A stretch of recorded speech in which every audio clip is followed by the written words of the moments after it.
only the tambourine. Might be cool. And now I can finally share with you all of my discoveries. You heard it here first. Sandstorms confirmed for Season 3. Well, the first rule is that it's always the game's fault. It's never yours. The second rule is always blame the team.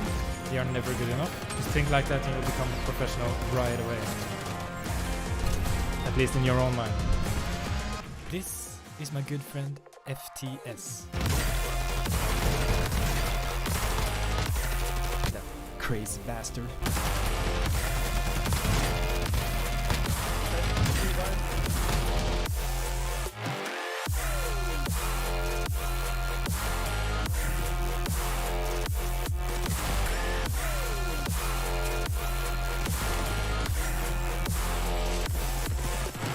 Oh, get absolutely turned on. I got turned on right now. What the fuck am I talking about? Have I lost my mind? I've lost my mind.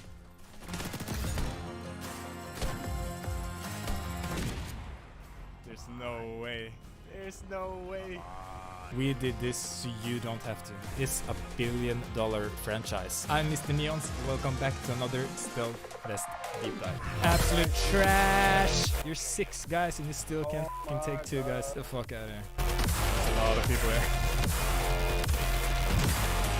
Communication, one of the most important things in life. If you think that guy is coming back to rescue, you're fucking wrong. I'll die in the gas before I see that happen. Just so you know. So what do you think I should call him? Should it be Mr. Cat or Cat Neons? I think I like Cat Neons better. Since my first name is Mr. and you know my last name is Neons.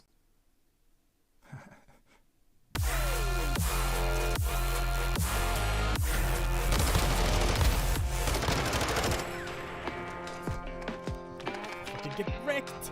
Get wrecked! Get absolutely destroyed, boys! Woo!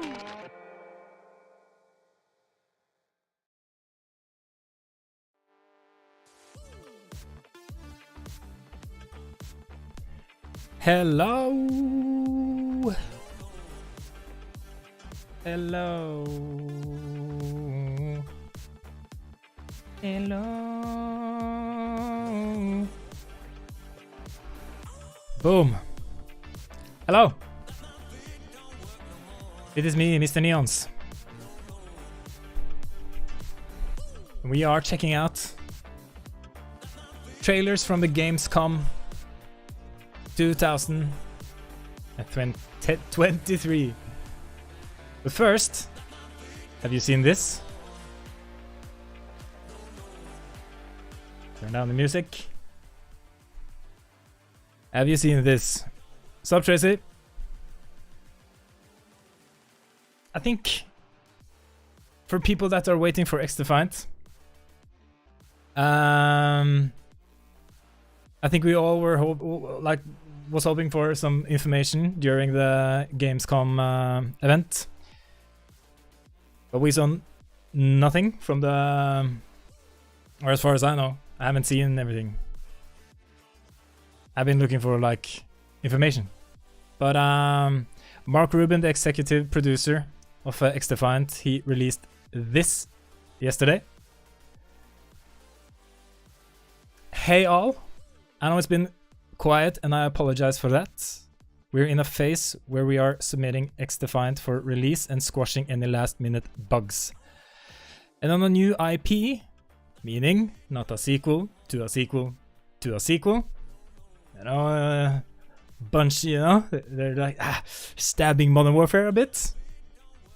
You know, I like it. I like some banter between developers. It's all fun and games, you know. We are taking the time to get those steps right. I love how excited everyone is about our games, or our game. We've reached many more people than we ever expected already. And I share your frustration on just wanting to be able to play. But unlike what my mom thinks, making a game isn't all fun and games. And not every part of the process is as fun as others, but there is light at the end of the tunnel. The team is hard at work and we are making progress every day to get the game in your hands as soon as it's ready. Thank you again everyone for being fans of our game, and I hope to see you all soon in game.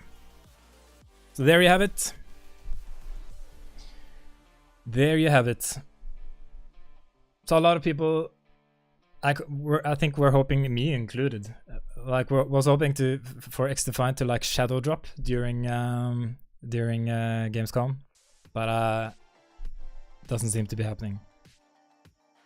The game is still set to release summer 2023 though, so they have until September 23rd, I think, to drop it.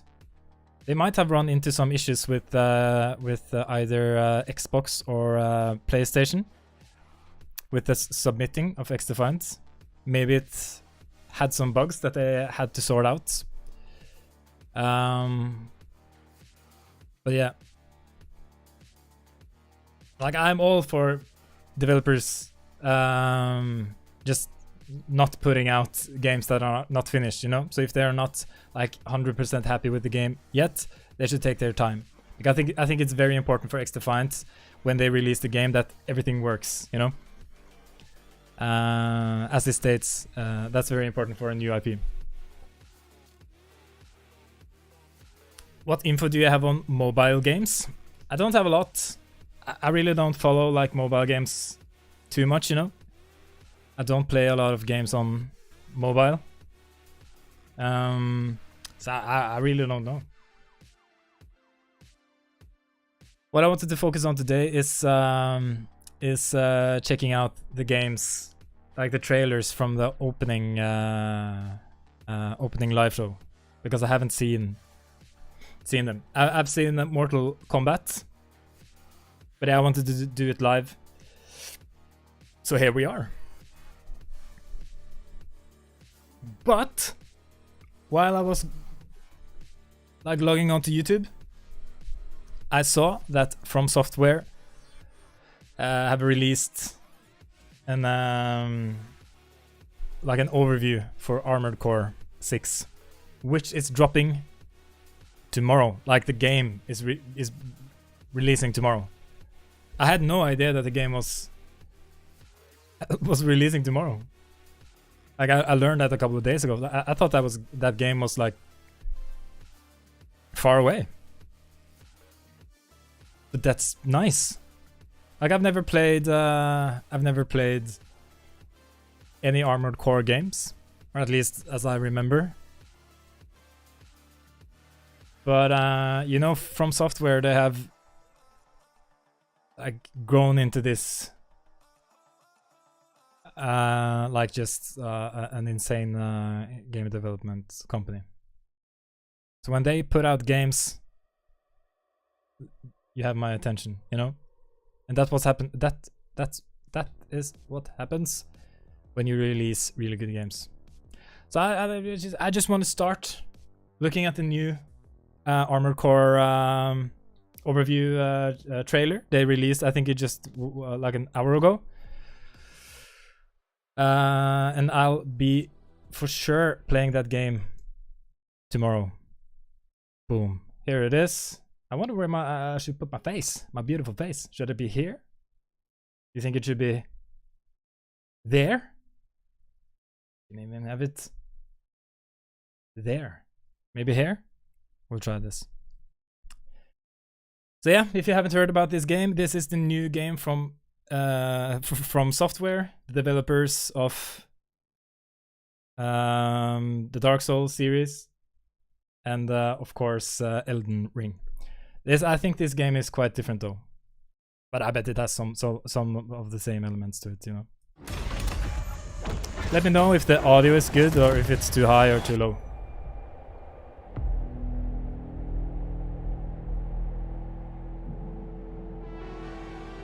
Badass company. That's a badass company, man.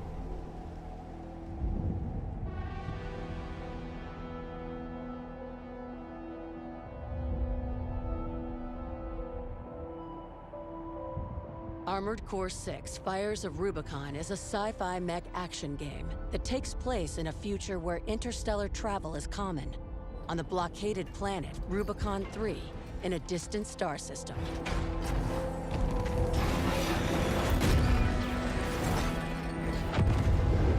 God damn, that looks cool. You are an augmented human pilot, optimized to control a humanoid weapon referred to as an AC, or armored core. Under the direction of its owner, Handler Walter, you find yourself as an independent mercenary in a war between forces over a new substance called coral. I'll give you a reason to exist. Let's get to work.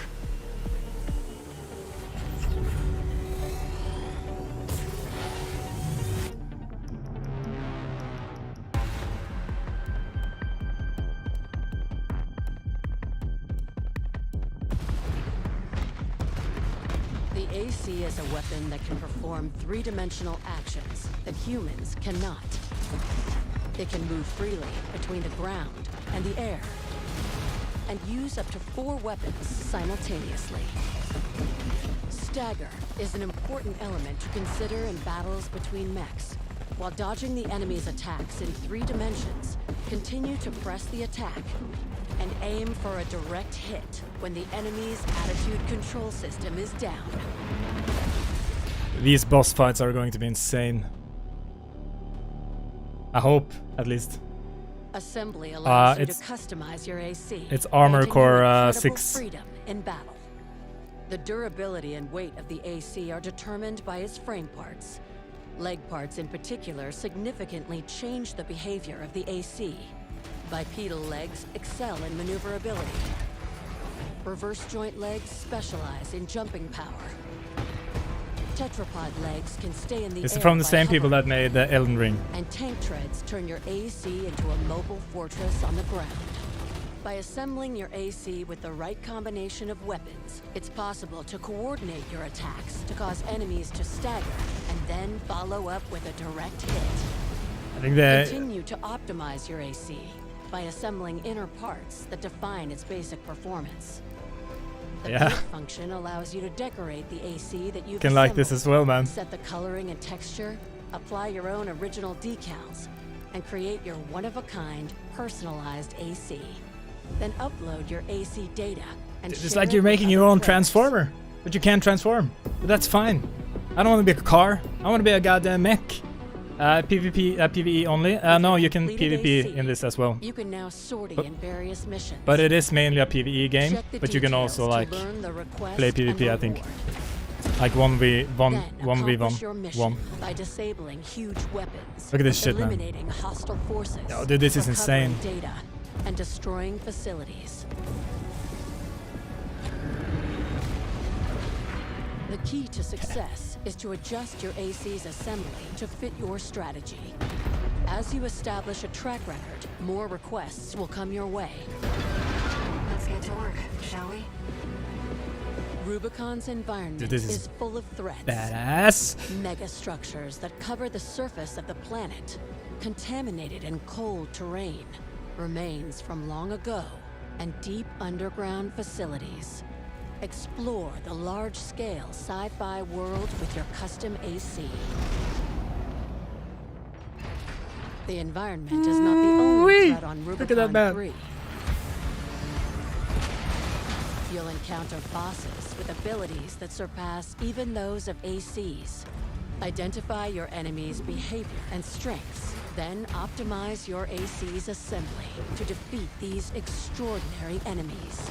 Holy By shit. leveraging three-dimensional movement and staying on the offensive, Yeah, man. you'll find a way to overcome any challenges Rubicon 3 throws your way. This looks mind-blowing, man. This looks so good.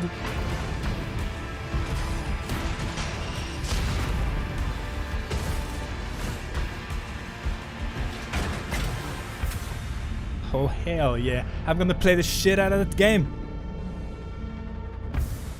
Tomorrow! It's tomorrow!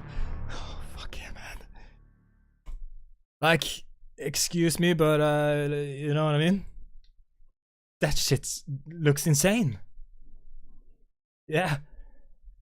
Like I said, I had no idea the game was like releasing tomorrow. I learned that like a couple of days ago. It couldn't have dropped in a better time, you know? Because I'm just waiting for Starfield right now. If I can play this until Starfield releases in a week or so, if you can like if you buy the premium, I think from Starfield you can buy, like play it up to 5 days earlier. But that shit is going to like keep me entertained. It looks awesome, and I agree. If the FPS, like when you can, like it, the customization looks to be really good. Yeah, I'm down.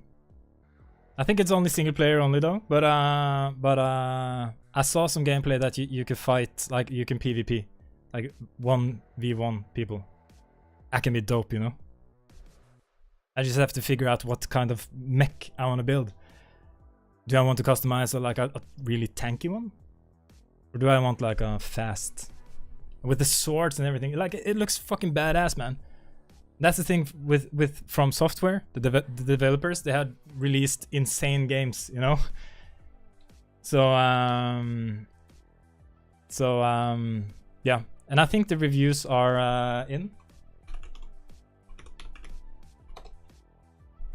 I think. Yep. Here we go. Oh. Boom. Had some good reviews. That's 50 critics. Almost 90. You know? They don't miss, man. I have never played an I have never played any Armored Core games though. I don't think, at least. I think that series is very old. All right, so that's dropping tomorrow. We're gonna play the shit out of that game. Of course, I'm gonna stream. We just did in a Discord game. Yeah, man. I'm all in. All right, so let's get on with trailer watching. I kind of want to check out Alan Wake. I've seen a bit of it, but then I canceled it because I want to do this live. But I'm actually I'm looking forward to Alan Wake. It seems interesting. I didn't play like the first one because that's old. Like I think it's like 11 years old now or something. But I saw like I just watched a friend play it. But yeah, fuck it. Let's check it out.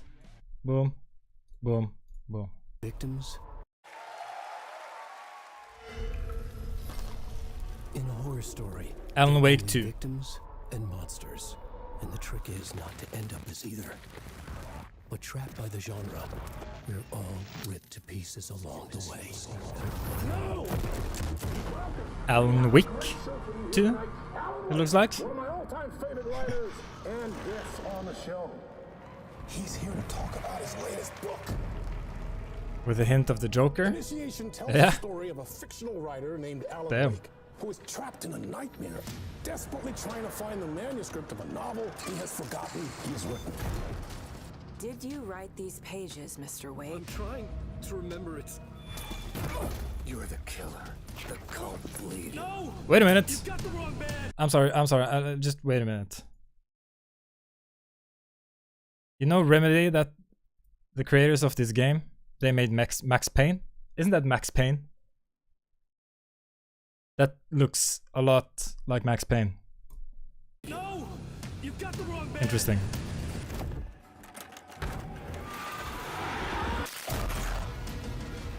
It's my fault! He got out! Wake has a double. Where is he now?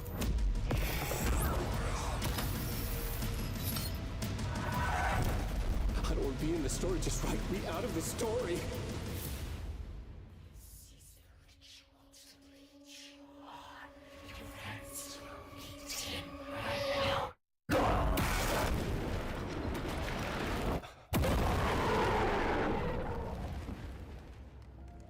Looks cool.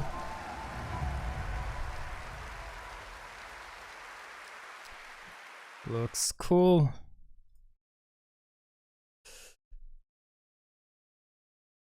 Alan Wake 2, man. It's been a while since I played a horror game. Like the last game was The Forest. And dude, I was a big pussy. I played that game, especially solo. When we played together FPS, it wasn't that scary, but alone, man, down in the caves, hell no. I get scared when I play like good horror games. It's been a while since I played a good horror game, though. I'm gonna check that out. It looks very interesting. You play 2 characters, because I've seen another gameplay from it. I think this was more about Alan Wake, but you also play like a police, like a lady, as well. So I think you play 2 characters in this game. It looks interesting though. Remedy makes good games. All right. Well, next. Okay, I've already seen this, but I'll play it because it looks insane. Mortal Kombat, man. Outworld can be both alien and intoxicating to Earthrealmers. While our realms are at peace, How's the audio there are on the video? outworlders Too low? who Too high? prefer us to be at war. Just right? General Shao. Victor of the Tavarian War, conqueror of the Quatan Plains. All of Outworld is grateful for his service.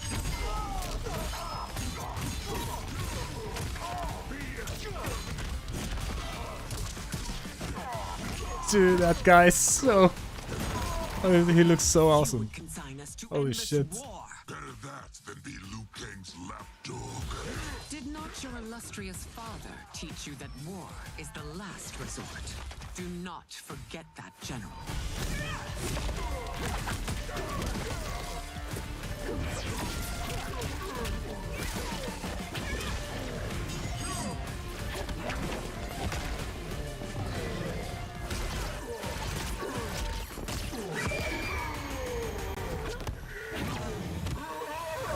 We gather once again to honor my late It's low. husband's legacy, to continue the tournament that he founded with Lord Liu Kang. Better? Empress Sindel. Let us meet your champion. Earthrealm's champion is Raiden, Your Majesty. Yeah, that's my boy. Is it me? Raiden. Or is Earthrealm's champion scrawnier than usual? Yo, He Decline. has earned his place by embodying the very best qualities of Earthrealm's people. I am ready, Your Majesty. Whom shall I face?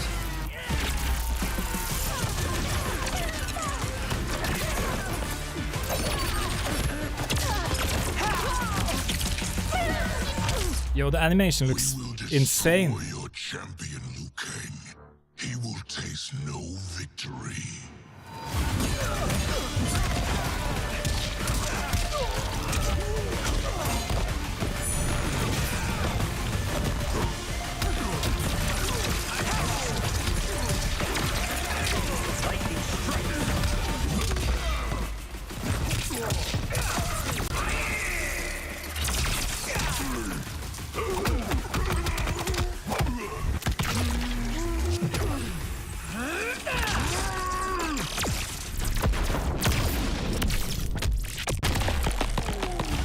Dude, this is so good, man. Oh, I'm so pumped.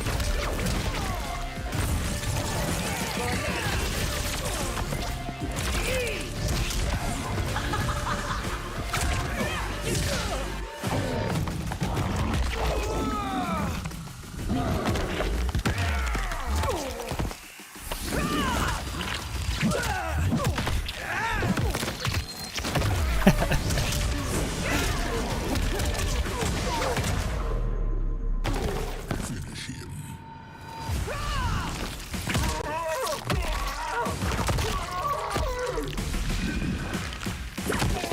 It's a new one. Who's your queen?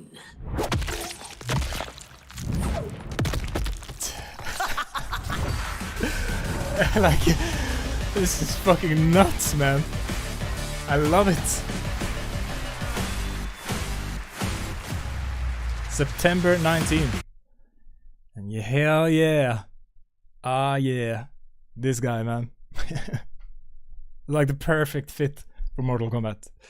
It's the new one, man. It's coming out September 19th. It looks bonkers. And I'm not like a big like fighting games fan. I like rarely play them, but I started playing Mortal Kombat with a friend of mine last time I visited him, and we were like the whole weekend, man, like just playing over and over and over and over again. It's such a good, like, you know, couch game playing with friends. But this new one looks absolutely bonkers. I can't wait. There's so many good games coming this year, actually. Pumped. It's about time, you know? Let's go. Alright, so that was Mortal Kombat. Looks absolutely insane. Cyberpunk, let's check that out. Check that out. So I guess this is the update, right? The big update. Phantom Liberty. Did any one of you play Cyberpunk? I did. And I was underwhelmed, to be honest. I was pretty let down. The game was not finished at all, so hopefully they can turn it around, because I love Cyberpunk settings, man. I just absolutely fucking love it. But unfortunately, the game didn't turn out as I hoped. I was basically hoping for, you know, a GTA Cyberpunk, but that is not what we got. But hey, let's check it out. Phantom Liberty. Okay. Yeah. Let's go. New ways to play. My favorite merc. Welcome to Dogtown. There's a job. Coordinates provided. You know what to do. Get your ammo, assault rifles, tactical gear. And thinking of buying some iron. The logical choice. Powerful new weapons. Damn, that looks sick. Clean view. Home stretch. Getting a ripper to overclock your chrome before the fight. Redesigned cyberware. Not a bad idea. Okay, I'm ready. Get this show on the road. Boom. Redesigned perks.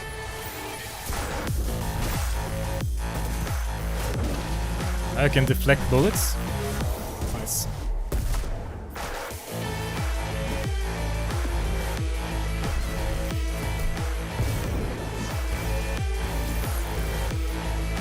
Relic skill tree.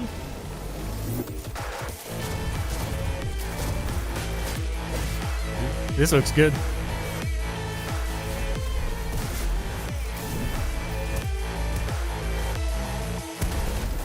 Job done. Premium work, V. I'm closing the gig and sending you New a vehicles. bonus. Damn, looking Something sick. that will spirit you home safely. Wait. Someone No. dispatched a hunter. Good luck.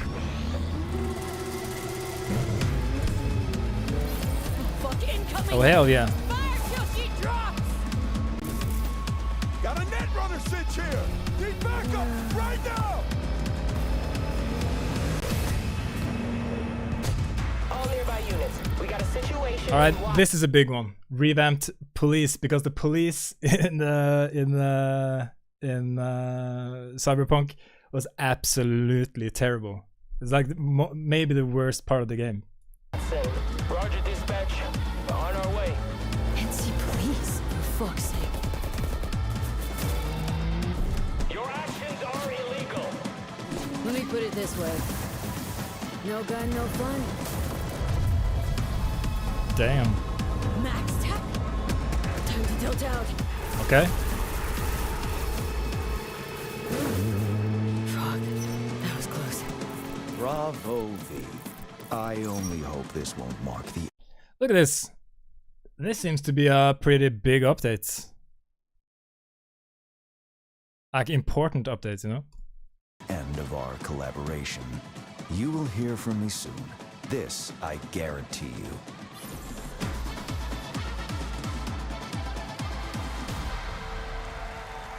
Alright, nice. I think this looks good, man.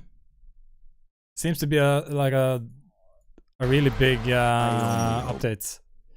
Because the thing with Cyberpunk was like the style is awesome. Like the game looks incredible, and you can see it in this trailer as well. Like the design team, oof, they nailed every part of like that aspect. It looks insane, you know. But it was missing so many things that I think like the people were hoping for, and of course with the launch on like the previous consoles like PS4 and Xbox 360, what's it called? Xbox One, like the game ran horrible, you know. So as CG Project Red, the developers got a lot of heat for it, which is well deserved, because you can't sell like a game that's not working, you know. And they lie like every big developer, unfortunately. But they have gotten some heat, so hopefully they can like come back with a comeback story, because CG Project Red is a really good developer. The Witcher series is really good. So they fucked up with Cyberpunk, and hopefully they will like come back with Phantom Liberty. But I'm wondering, because are these things also going to be added into like the base game? Because this you have to pay for this, I think, right? I actually don't know. If somebody in the chat knows, please let me know, because I want to see these things in the base game. So hopefully they have added it. I might actually go back and play Cyberpunk if they have made it better. I hear good things about it now, though, before this even, that they have done a lot of things, but I just haven't gotten around to try it. But yeah, it looks good. I think this looks really good. But I'm cautiously optimistic, you know. Fool me once. And all that jazz. What is this? Let's check it out. Why not? Game Pass. Okay. So Xbox exclusive.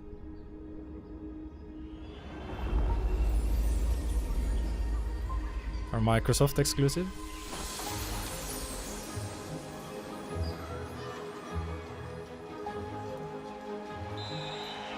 Let's go back to the beginning. There. The world untouched. No thrones ascended. No history yet written. Just people waiting to be led somewhere extraordinary by you.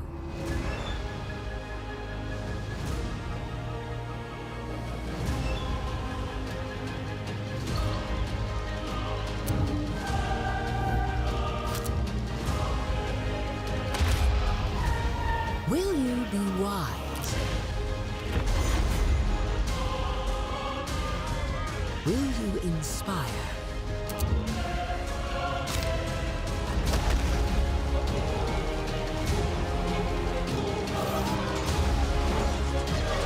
Or will you conquer?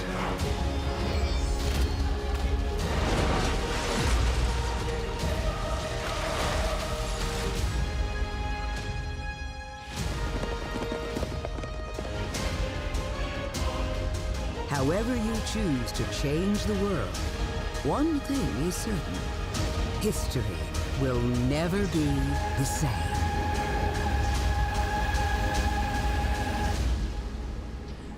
It's your world now. Okay. Well, I'm not really big into games like this, but for people who are, any one of you, I don't know, let me know. Are you hyped for this game? It looks aight, but it looks like something I've also seen many times before, you know? Okay. I don't know, man. Maybe you tried. Yeah, you played what's it called? Sky Citizen or something? FTS?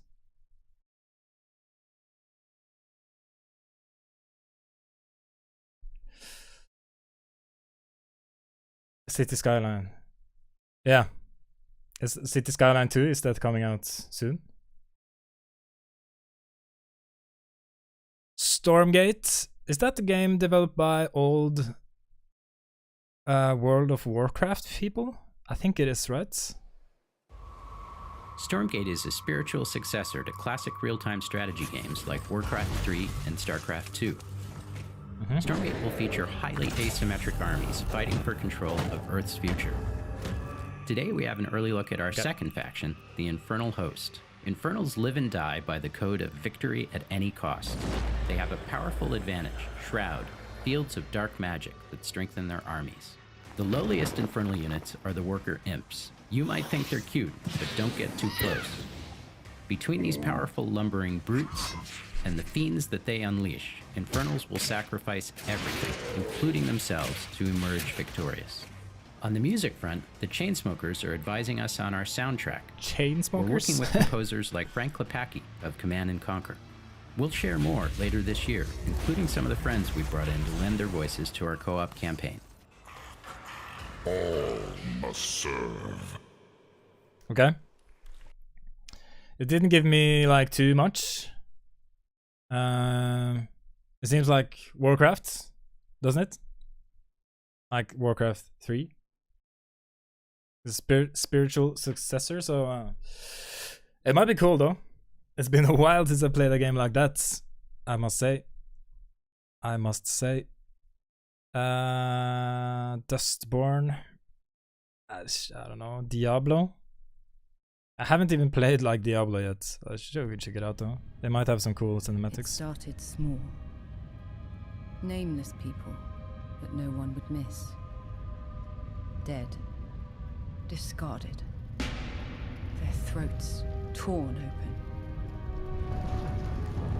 The church ignored the killings. Even as fear mounted like the bodies. The desperate and the brave fought to end the corruption. But they were too late.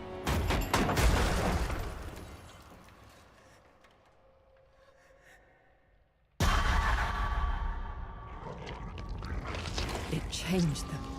Ah, shit. Killed them. Brought them back. Hungry. I have fought this plague a long time. We need something different. A survivor with all of their strengths and none of our weaknesses. Someone unexpected. Glad.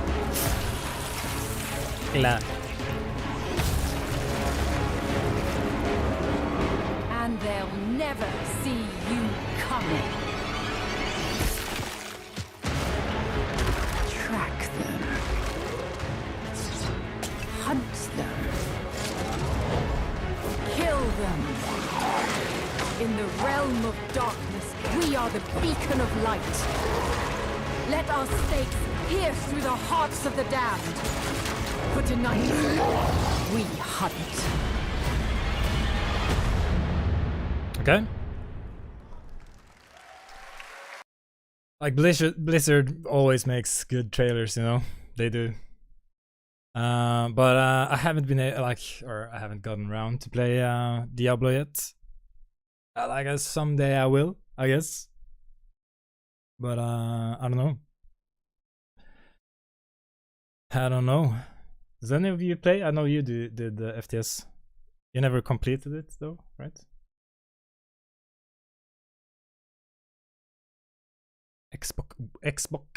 Xbox wins Gamescom Green Studio of the Year. Okay. Is it because his t-shirt is green?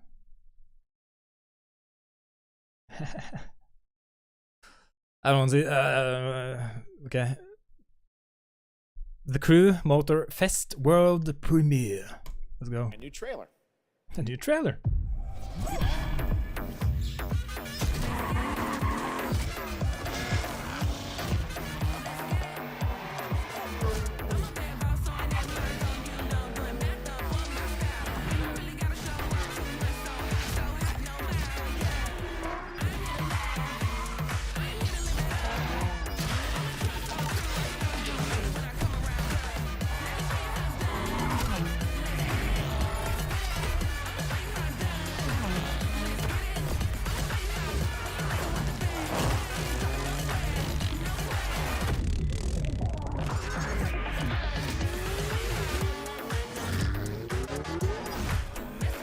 That was nice mixed with the music there as well.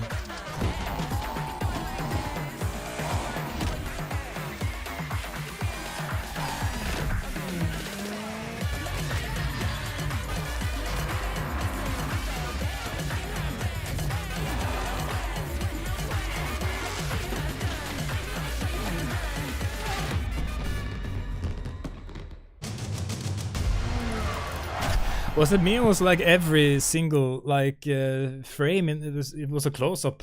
You know, it's hard to see what's actually going on. Like, where are they driving?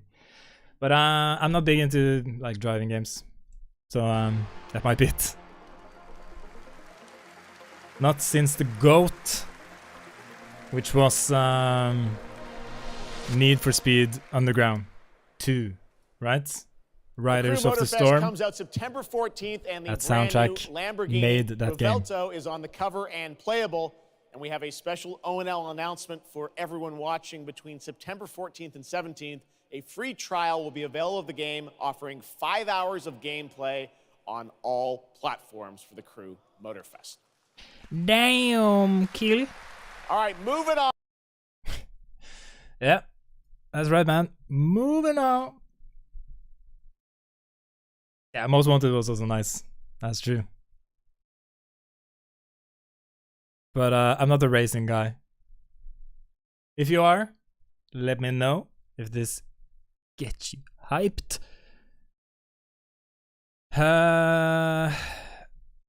What is this? Another driving game or?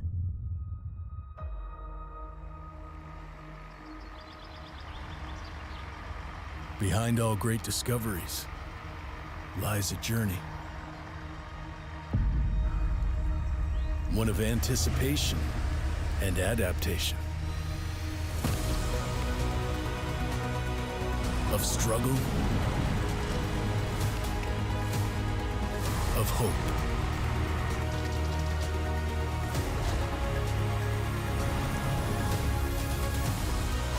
Is it Google Maps, the game? Each step matters. For every obstacle, there's a solution.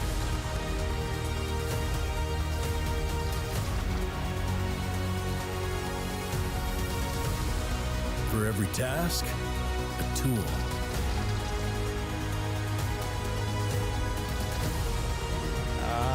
You fucked up now.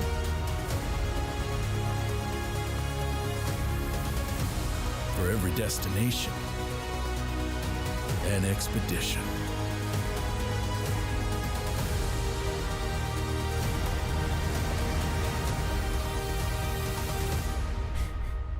It's just a bunch of cars getting stuck. It seems like a horrible experience. That's not what I want to play. Might be cool though, I don't know.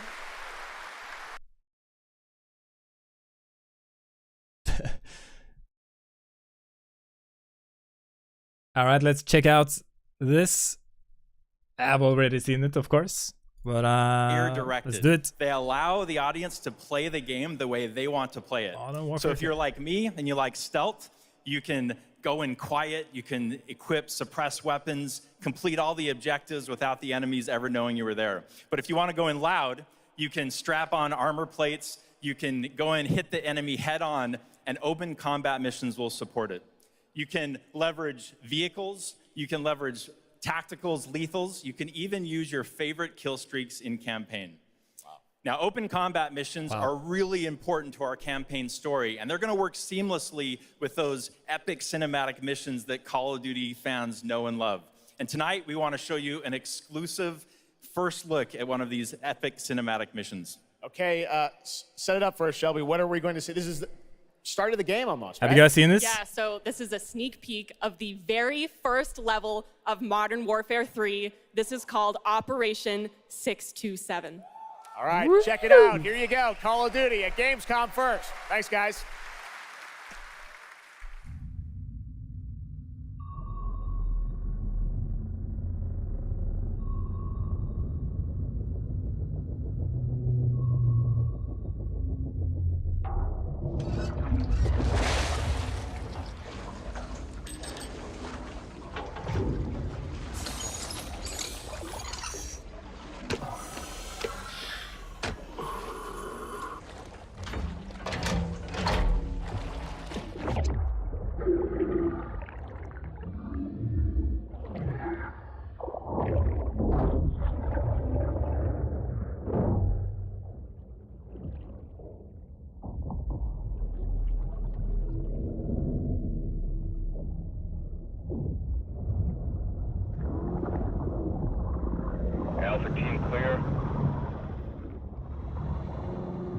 surface.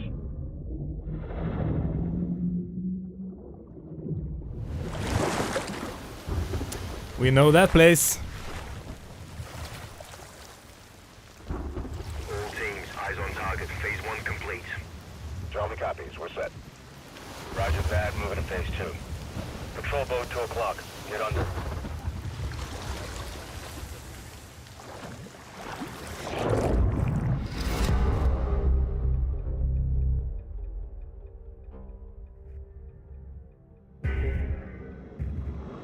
It says Alpha Team Operation 627. Custodian. See.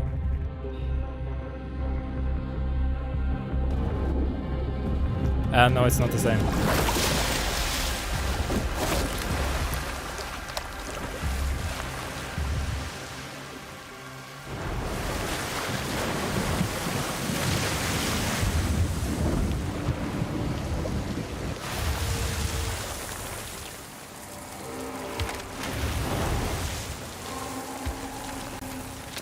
Hooks up.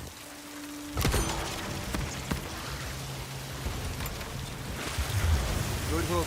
Let's get up top.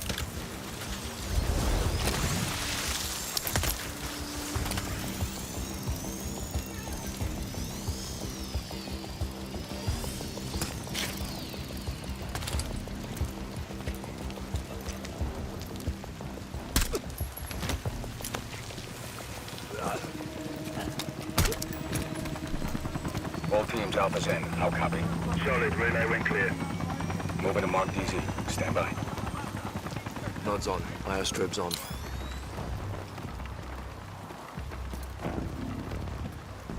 Like the graphics looks insane though. It looks good. I think only this is like 1080p as well. So this in 4K is going to look good. Drop him. DZ clear. 3-1, kilo lead. Alpha to Bravo 1, marking with IR, confirm visual. Visual. Bravo inbound.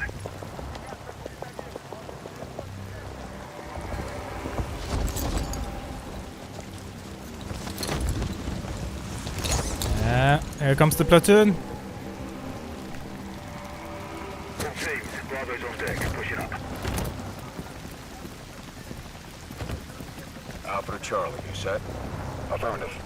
All teams green to go in phase 2. Check. Roger.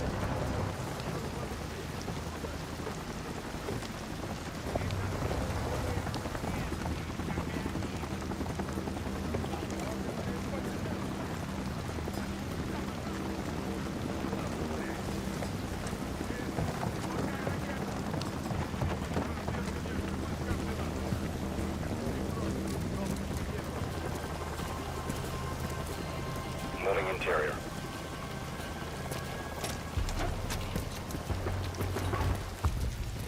All clear. Descending stairwell, south side.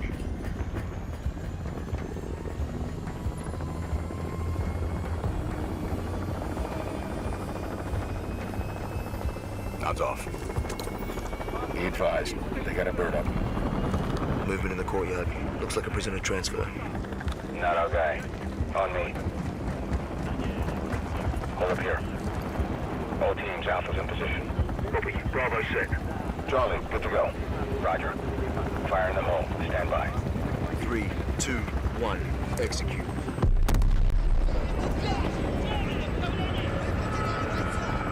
They're taking the bait.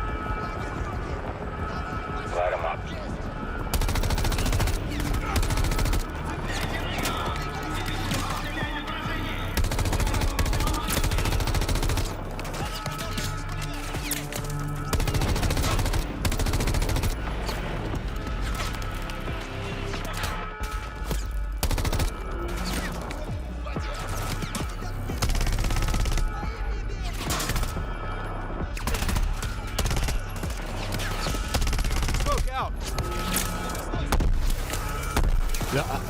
I love this that effects on the smoke. Hatchway. On me. Move.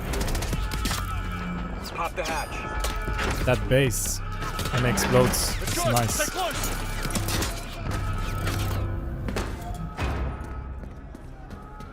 Bravo. Alpha's in the tunnels. What's your status? Outside the control room, waiting on you. Copy. At the gate, stand by. Just imagine if DMC was like this. You know, if it looks like this and it played like this, that would fucking be awesome. All teams, let's roll front down. Bravo, pull the plug. Roger.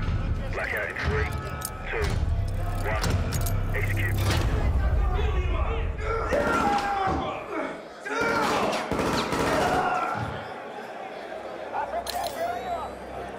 All teams, Bravo's got the keys.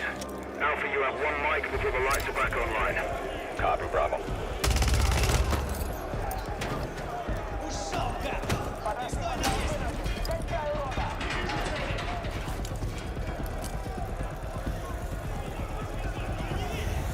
Kick off the riot. Roger. Opening blocks 1 through 4.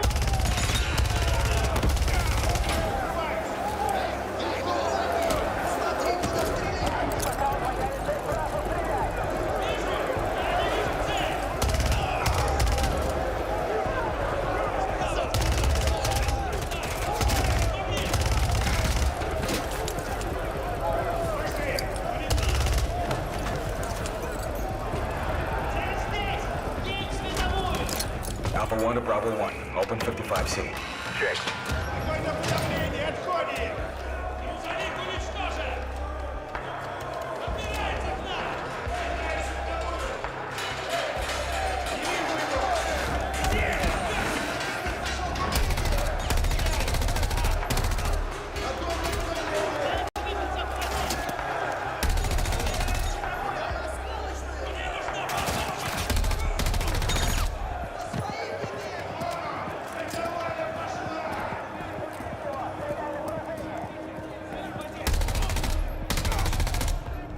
Clear.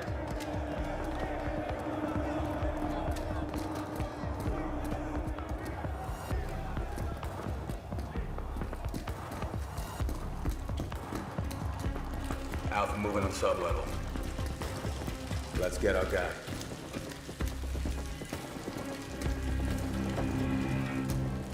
Ready, breach? Breacher up.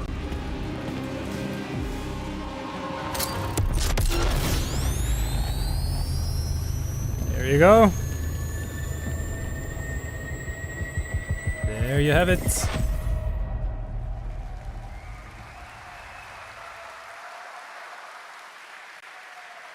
You can stay tuned for more Modern Warfare 3 details and gameplay when Call of Duty Next, the premier showcase event for Modern Warfare 3 multiplayer, Call of Duty Mobile, and Warzone takes place. We're announcing it tonight on October 5th, and jump in for yourself when the multiplayer beta kicks off on October 6th.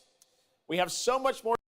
So, what did he say? October. Warzone takes place. We're announcing it tonight on October 5th. So October 5th is the next event. The same event they had for Warzone, Modern Warfare 2, where they showed us Warzone and the, like, at least they teased DMC. So I guess that's when we will have all the answers when it comes to DMC and what's next for that. Yeah, what do you think about the trailer? Does it get you pumped?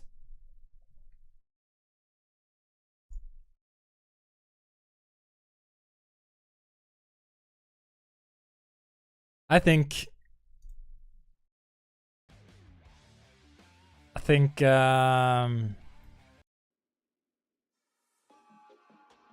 like I think like the best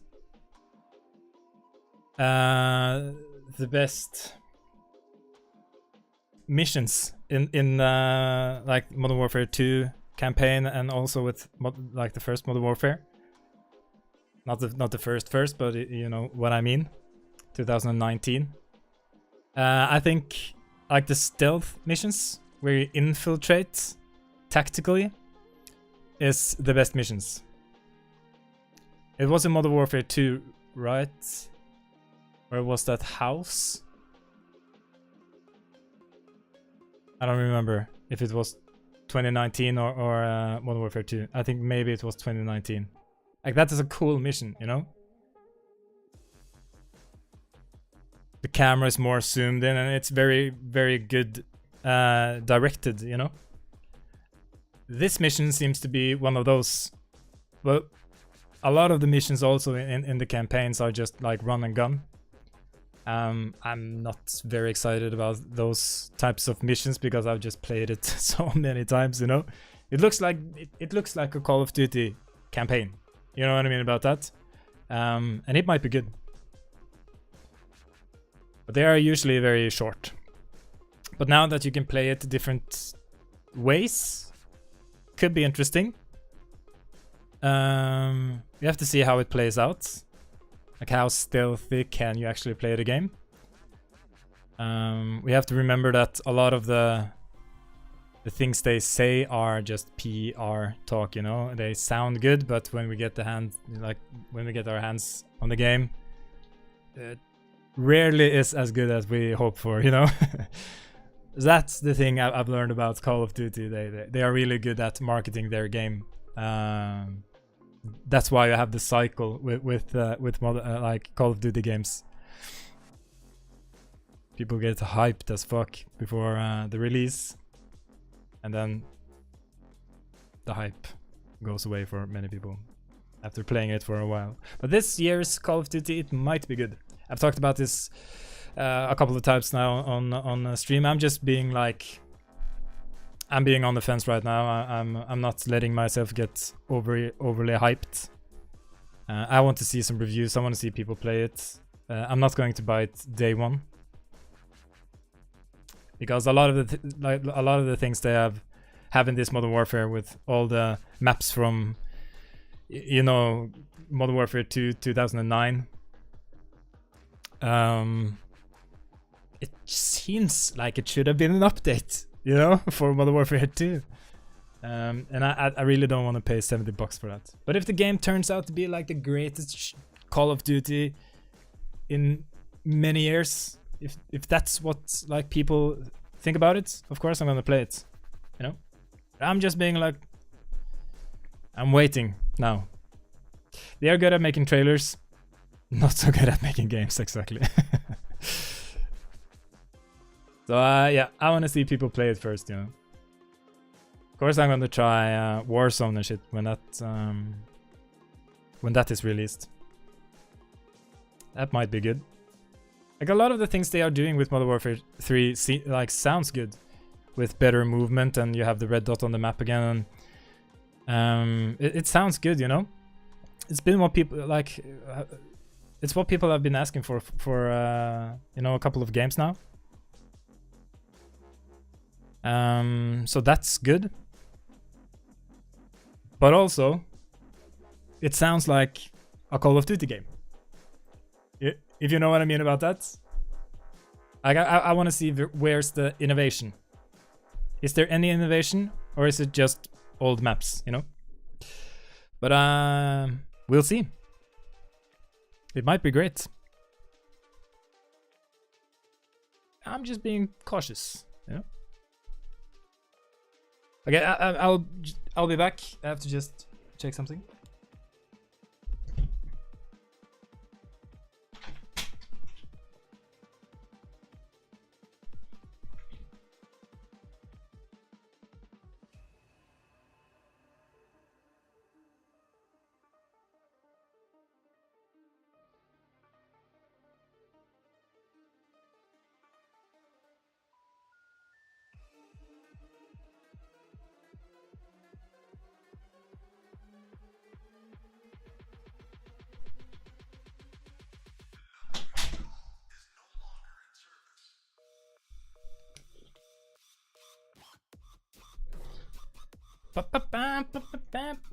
Right, that was Modern Warfare 3. Looks good. It looks good. I like those types of maps, or like those types of missions. What is this? Fort Solis? Let's go. Jack Leary, senior engineer en route to Fort Solace, in the Planum Quadrant, responding to an alarm. Suspected power failure, await further information. Recording submitted. Is there no sign of security? No.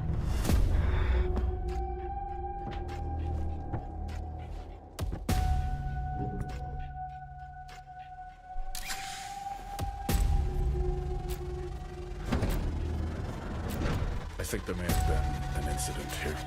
What the hell is going on, Jack? You need to leave and let Central handle it.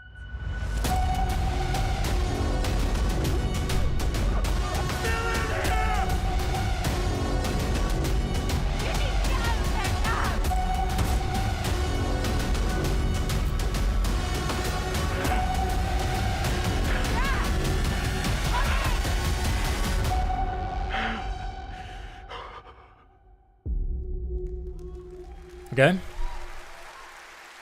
It looks like a cinematic game, right? I guess.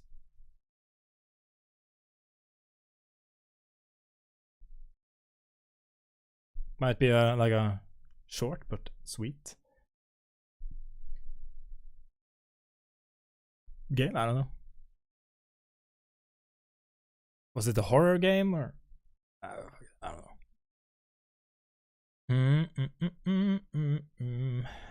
Last Epoch. Show. I'm now here with Judd Cobbler, the founder and CEO of 11th Hour Games. Judd, this is a big moment for you guys. ARPGs have had an incredible year, but you're an independent studio that has been building this game for a number of years, and we're excited to tell your story. So tell us a bit about The Last Epoch. Absolutely. So Jeff, thanks so much for having me. First off, before Last Epoch, I was not in the games industry. I was just a die-hard action RPG player that dreamt of creating a community-made action RPG. And with the help of our community and Kickstarter, we've been able to make that happen. And so in Last Epoch, every single skill in the game has its own transformative skill tree. We have 119 skills in the game so far, and we're adding more every single patch. We also have an awesome deterministic skill system, deep and interesting loot, and multiple in-game systems for endless playability. And Jeff, tonight we're excited to announce our newest class, the Rune Master. The Rune Master has a unique mechanic where he's able to invoke any of 40 different abilities with a single button press, making it super exciting and fun to experiment and find your perfect play style. And the Rune Master is going to be joining us September 7th and will be available to play here all week at Gamescom. Amazing. Well, this is such a great story of this game. I encourage you to check it out. And right now, we've got a first look at the Rune Master. Thanks, Judd. Appreciate it. I think I've heard about this game. 5 years ago, Last Epoch was a community dream. What if we, the players, could band together to make the next great ARPG? What would that game look like? Lots of character classes to choose from. Every single skill would have its own build-defining skill tree.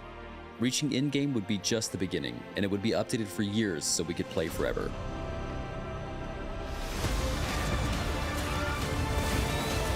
Last Epoch makes crafting and finding items super rewarding. Again, it's genius. I think this is the most innovation we've seen in a trade system in an ARPG in at least a decade.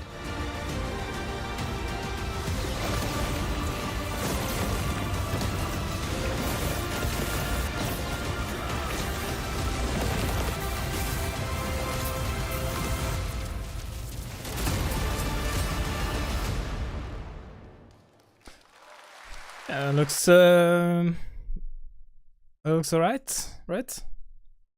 I think I've heard about the game before. I think it's a bit like more complex than Diablo, but not as complex as Path of Exile. I think it's a game that's in between those two, and that might be a winner. But because I think Path of Exile is like pretty complex when it comes to skill tree and everything. But and Diablo might be too light for some. I don't know. I'm not really big into those games, but they are fun to game. when I first play. Lords of the Fallen.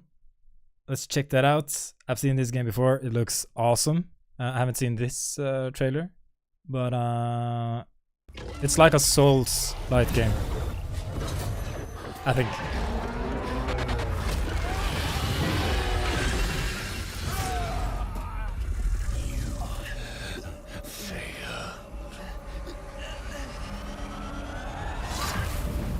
Whoops. I look upon you with pity, my lost child. For you have been deceived. They brand me evil, a tyrant, and yet I offer you something they will not. A choice. After all the time mankind have had to shape their own destiny. See what they have made of it. War, greed, hatred, suffering, chaos. Please be good. Please be a good game.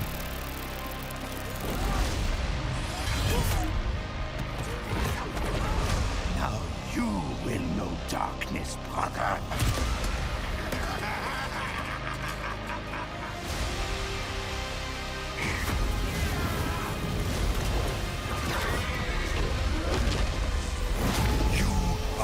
Presence of a god human. Kneel before me and beg for forgiveness. And remember, oh, that looks sick. Shadows. Might be the shadows look back. Please be good, man. It looks awesome. It looks awesome. Hopefully it plays as good as it looks. It looks badass. I'm actually hyped for it. I'm hyped for that, man. We got a Tekken also, alright.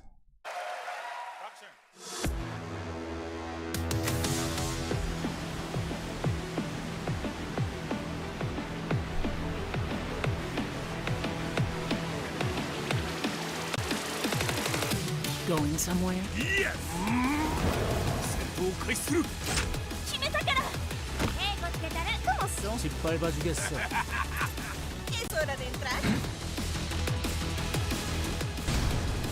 Observa. Heihachi Mishima is dead. أريد معرفة الحقيقة. Let's go. Willst du im Sparring gegen mich antreten? Yoshimitsu Kento.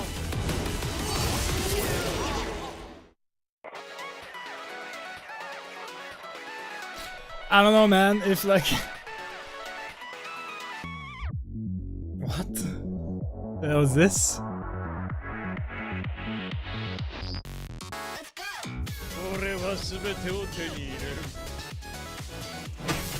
Eat this!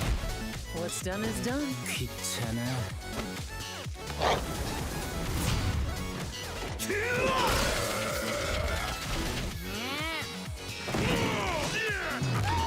Like if I have to choose between Mortal Kombat and this, I would like pick Mortal Kombat every day of the week, you know?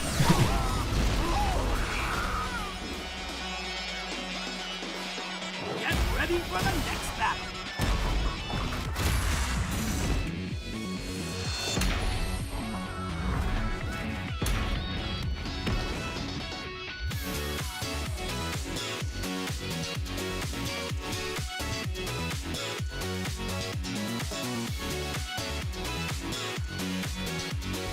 Yeah. I don't know, it was like basically no gameplay. Just close-ups on all the different characters. Punching. Hoo-yah! You know? There might be some other like gameplay trailers, I don't know. But based off of this, I think Mortal Kombat looks like 20 times better, you know? They might play different though. Tekken is more fast-paced, I think. I don't know. Now this game, Black Myth Wukong. They like showed this game for must be like a couple of years ago now for the first time, and I remember seeing it and thinking, this is fake. This shit ain't real. But it so happened to be that it is real, and it looks insane. I haven't seen this though, but I've seen some other gameplay videos.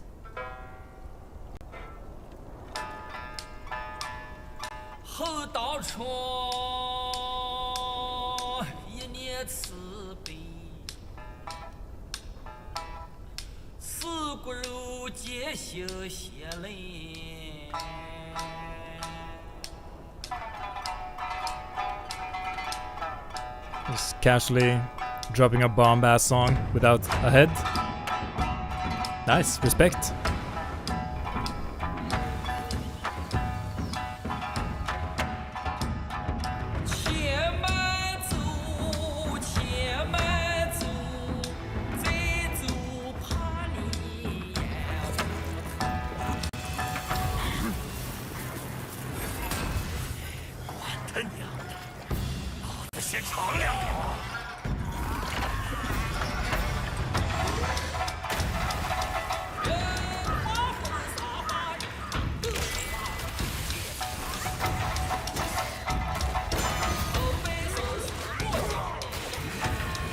Yo. Ah man, it looks so good. Sup, Phantom? Dude, look at this art style, man. Like, look at this. Fucking awesome.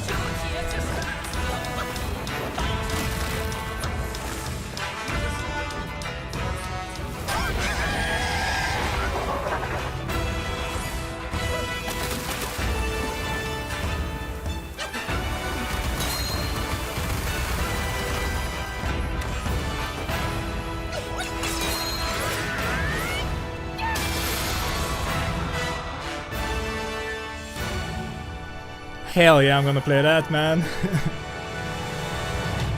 Hell yeah.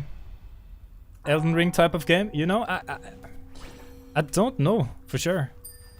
It looks a bit more fast-paced, but I think, you know, you fight big bosses, and so in that regard it might be like Elden Ring, but I have no idea actually how this game plays. But you can turn into things along the way, like the snake you saw in the trailer. I think you can like turn into snake, and you can turn into like bosses you have killed or something like that. I really don't know much about it, but I have seen, like, the first time this showed off the game was like I think it was like a couple of years ago, and I've seen some gameplay trailers after that, and it just looks bonkers, man. It looks good. I'm hyped. Okay, what is next? What is next? Assassin's Creed? Do you guys play Assassin's Creed? I haven't been playing, like, I haven't played an Assassin's Creed game in a while. I tried like the Viking game, but I don't know, man. It wasn't for me. I think they're going back to the roots though with this. Even back to the Middle East. That's the first game. أعوام لا أذكر مقدارها. A Ubisoft original. كنت أعرف دائما أنني سأعود يوما ما. لقد عاد للتو من الجرح. كنا في المتجر ولذا قضيت الكثير من طفولتي في هذه الشوارع.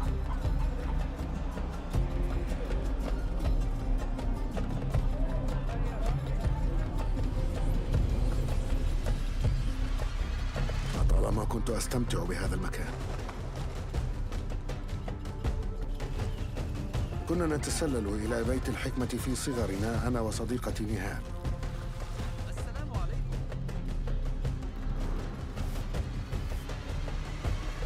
ذكريات جميلة صارت كريهة الآن. قلبي يتألم لما حدث لهم.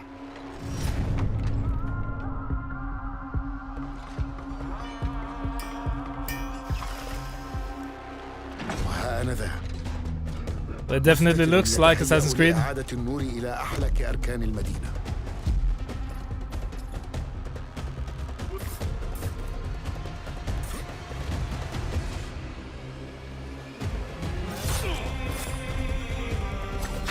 إني أبعد نصلي عن الأبرياء وليس عن تنظيم القدماء.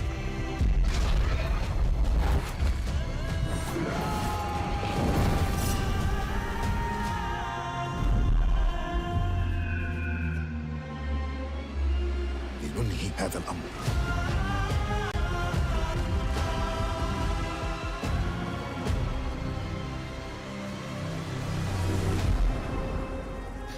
Assassin's Creed Mirage. October 5th. Like, October is going to be a busy month. There's a lot of games releasing in October.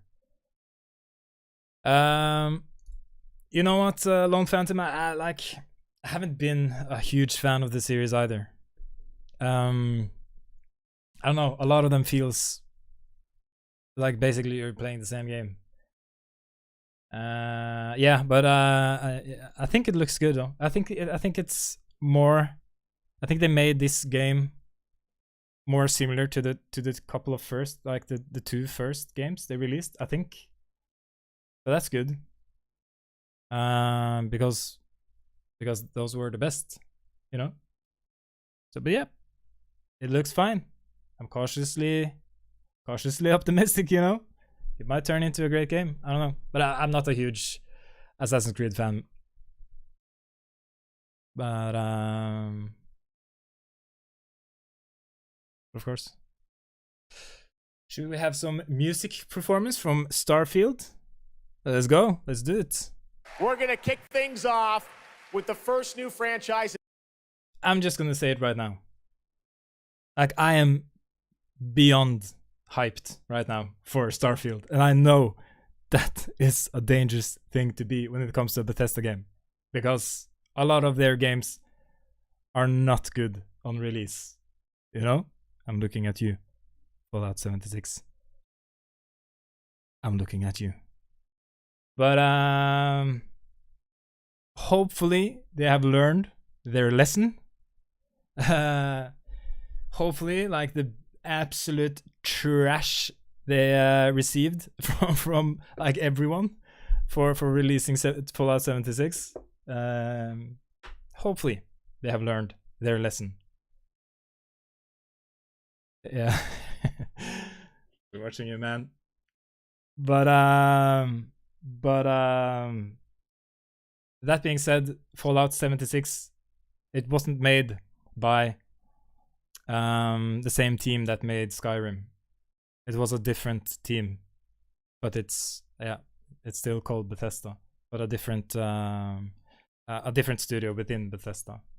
So this is like Starfield is like the main Bethesda developers, you know, that has developed Skyrim and like the Fallout series, Fallout 4 and shit. And I'm a huge fan of the Fallout series. Of course, I'm not talking to you, Fallout 76, but I'm talking to Fallout. I think it was Fallout 3. When I played that for the first time, oh, holy shit! I thought that game was absolutely, like, just, it's so good. And Fallout 4, I also played that a lot. Not as much as Fallout 3. I also played Fallout New Vegas, which was made by a different company, Obsidian, which Microsoft also have bought. So Microsoft bought Obsidian and they bought Bethesda. But yeah, I'm really pumped for Starfield. I've seen a lot from it now. I saw like the 45-minute deep dive video they released. And if you haven't seen that yet, I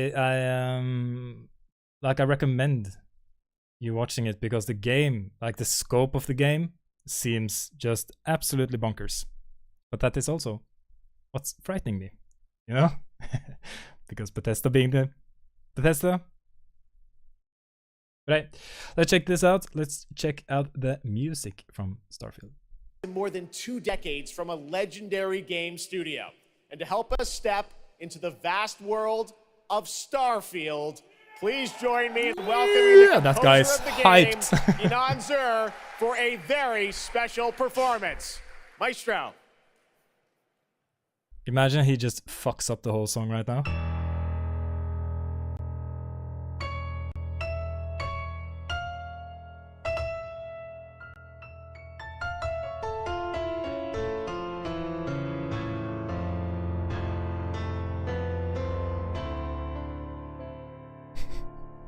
He was hyped. He's the game director of Starfield. That guy was.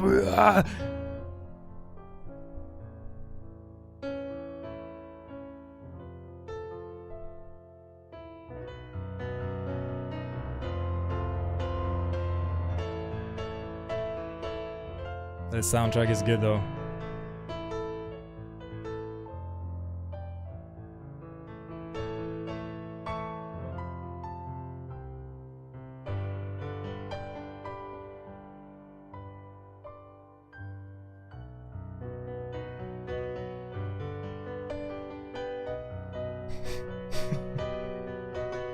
Yeah, man. That guy was ready. He needs it now.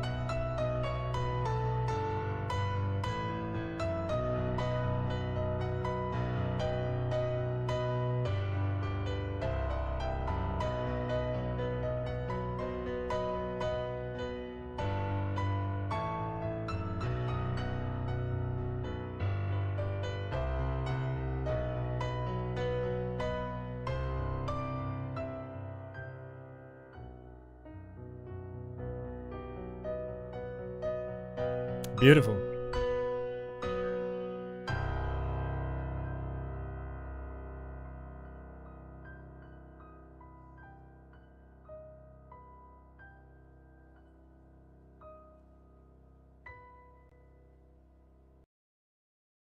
All right. I just cut it.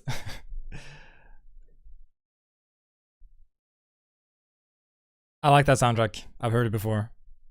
With like a full orchestra. It's really good. Bro left the family to be there. Yeah, man.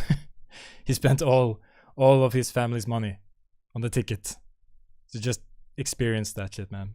He's been waiting for this all his life, ever since Skyrim. That guy has been waiting. You know, he has played every like version of Skyrim, which is 10,000 now. I think you can basically play Skyrim on your fridge. but he's been waiting. He's ready, man. He got the premium edition, everything. He has called his work. You know, he has quit. He's quit his work. Let's be honest. That guy is going to play Starfield every day for every second. After this song was finished, he even called up his wife. You know, and said, "Sorry, baby, but I'm not going to come home. I'm playing goddamn Starfield." But yeah, seems like yeah, it was music. The music is good, but it was something else about Starfield as well. Didn't I see something here? Yeah, here. My man, Todd Howard. 16 times the detail. Holy shit. That guy was hyping up Fallout 76 just too much, man. News Gamescom is we have someone very but he is a legend. Here who can he be is here a to legend. talk about Starfield. Please Todd Howard join has me done a lot from the gaming to industry. Opening Night Live in Gamescom for the first He's a cool time guy. ever. One of our industry's greatest creators, the director and executive producer of Bethesda Game Studios. That's right, Todd Howard, everybody. We didn't hear that guy now. Maybe it was actually Todd Howard.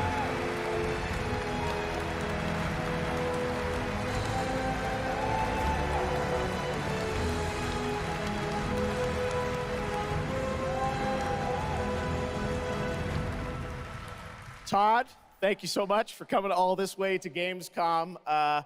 We have a lot to talk about with Starfield, but first of all, is this true? This is your first ever time at Gamescom? This is my first Gamescom, and you were right. You said how great the crowd is here, and Todd Howard, man of the people. 16 and just times all the crowd. fans that come here for the biggest convention in gaming to celebrate games. And I figured, you know, it is our first new franchise in over 25 years. So if I was going to come, you know, it's for Starfield. Well, we all welcome Let's just you. pause it there and think about that as well. You know, it's like the first, what did they say, 25 years? So they just, I will imagine that they wouldn't release this game if it doesn't work at all. You know what I mean? Of course, it's going to be some bugs in the game, like as big as Starfield is. But I don't think they would like release a game that like doesn't work at all, you know, since it's a new IP. Another thing that is also worth thinking about is that they have already given like the game to reviewers and shit, which is a good sign, you know, because if they are not like confident about their product, they usually don't give away copies like that until like the day before it releases, you know. So there's a couple of things that makes me think that this game is going to be a lot better than Fallout 76 on launch. Hopefully, you know. I have said to myself many times that no, Mr. Neons, I call myself Mr. Neons in the day-to-day life, of course, you know. No, Mr. Neons, do not get hyped by the next game from Bethesda. And here I am. I'm so fucking hyped, man. I can't help myself. Just give me the goddamn... I was in the crowd. That was me, you know? Gamescom in Germany, and we're all very excited to step into this new world, Starfield, and the next week, early access. Set up for people, why did you want to make this game, Starfield? Why did you want to create a new world?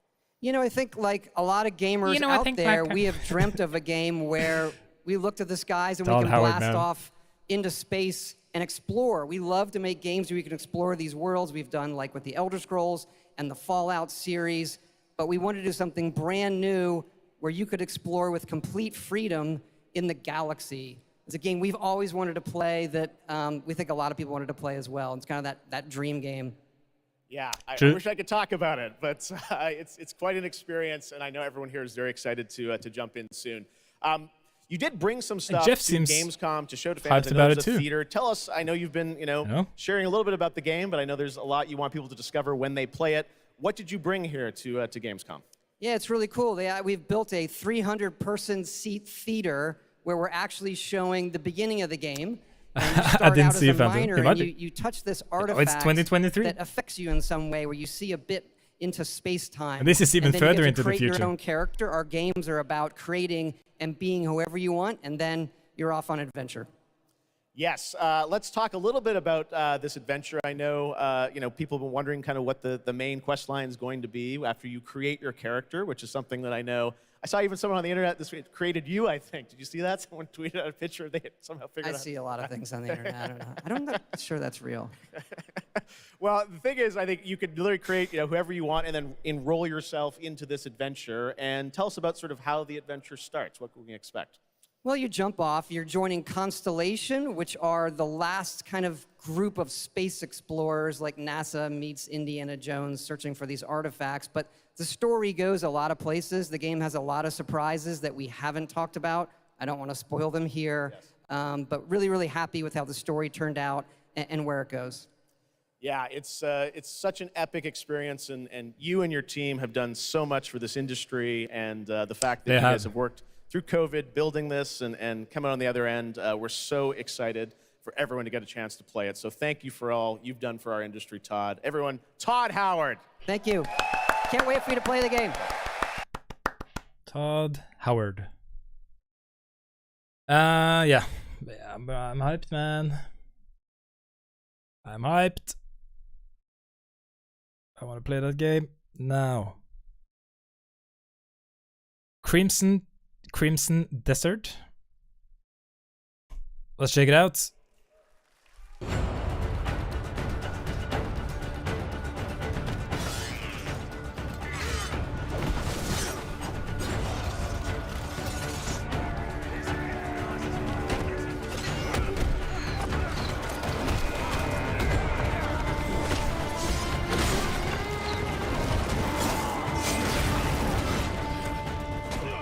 Damn, screen shake on max, I can see.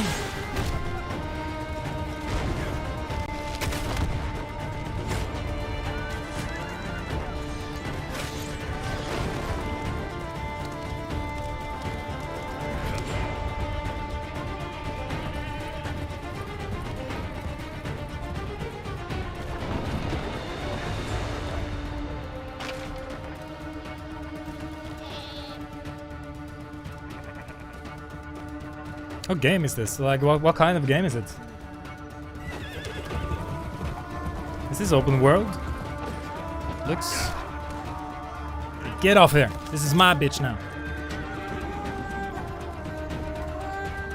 Bringing the sheep.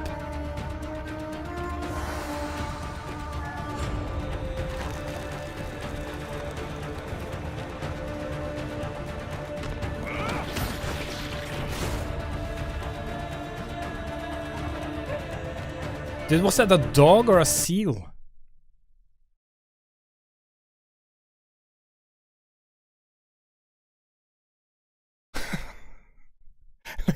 Look at this. Is it a dog or a seal? Dog seal? Yeah, yeah. That is a dog seal. Cool. Like, what's happening with his legs? Like, what's going on here? What the hell? Interesting.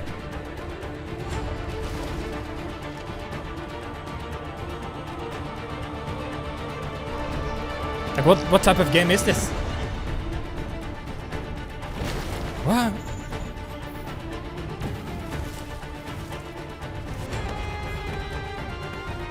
Assassin's Creed?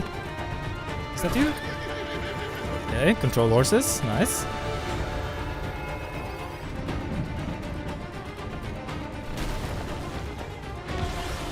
Dude, there's so much going on in this trailer. Yeah, drifting with a horse, like it.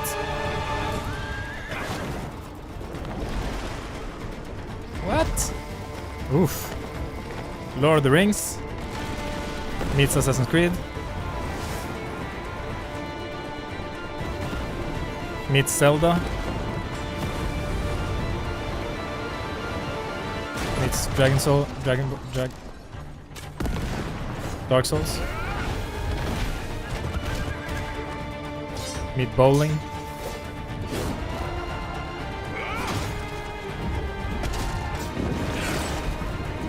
Yo!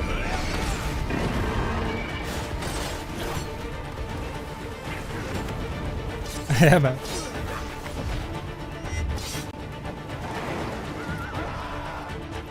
It's Dracula.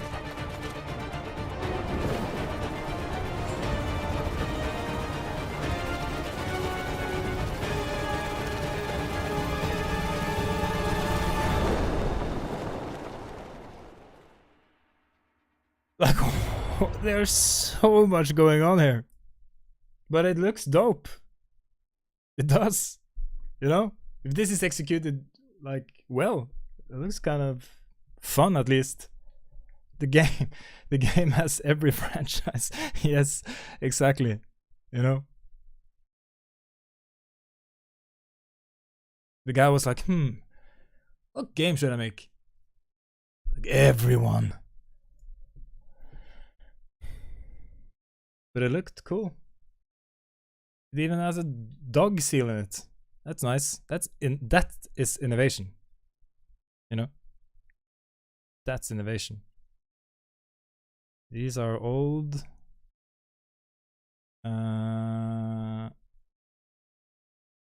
Killing floor. Dog seal. I want a dog seal. I only have a cat. You know, that's not as cool. Killing Floor 3. Didn't... Billy, if you see this later, didn't you play a lot of Killing Floor 2? I think he told me he did. I have never played it. I don't know what it is. Let's have a look.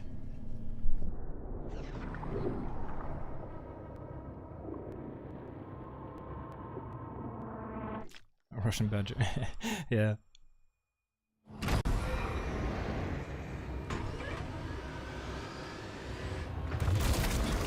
Damn. If you're not 18 years old, turn away. Get your kids out of the living room.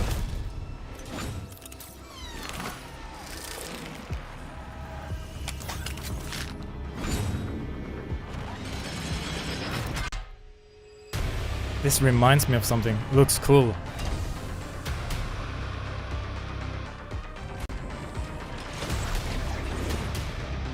It sounds like the music from the Saw. I like the Saw movies.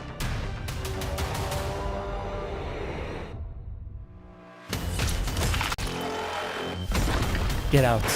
Whew.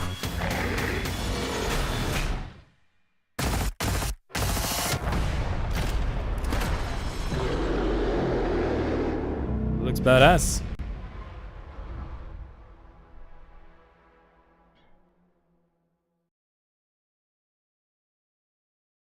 Doom. Yeah, I got Doom vibes. Killing Floor 3 Doom Slayer. Yeah. It has some Doom, yeah. These guys also looks like, I can't remember. It was like a PlayStation exclusive game. They have stopped making, like they haven't made any new game in that franchise. But it reminds me of the aliens that were in that game. I just can't remember what the name is. It looked insane, you know. I have to see some more gameplay though. Sonic.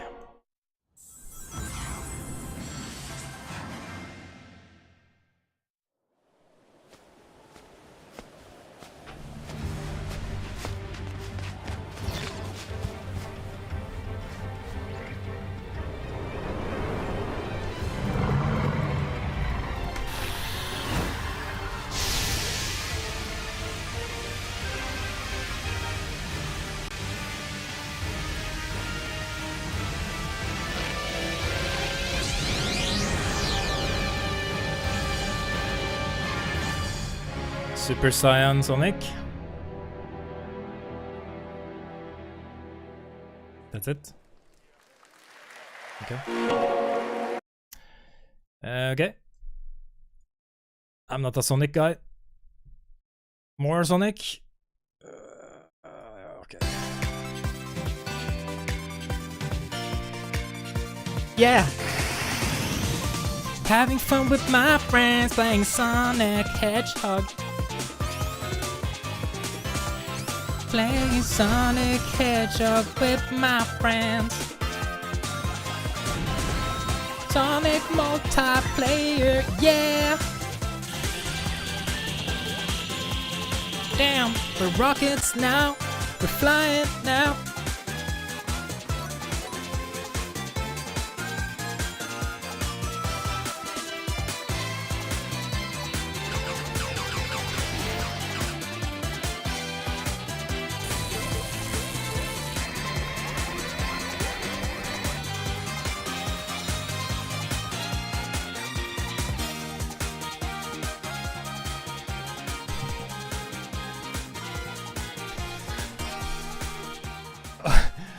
Alright, so of all the games that is coming out in October, I don't think this is the game I'm going to play, you know?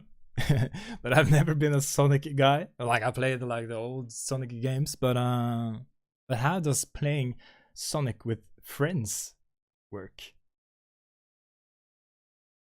It has to be like online, right? Because Sonic is fast paced, man. Damn, my guy can sing, yeah.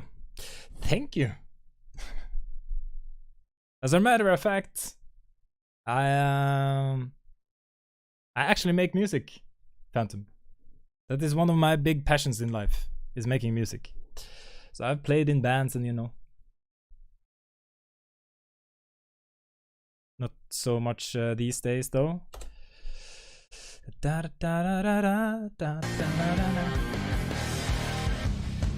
Okay. All right.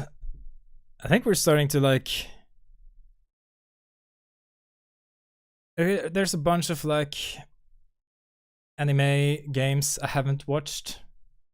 I'm not really big into those games. If you want, I can of course watch them. Some of them looks cool though, but it's not like my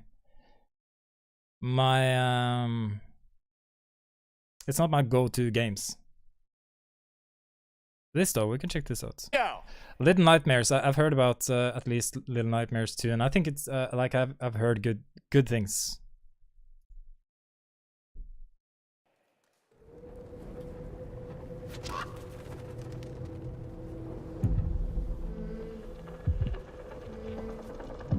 I like watch anime. Yeah, me too, man. Super massive games. I think they made the Division.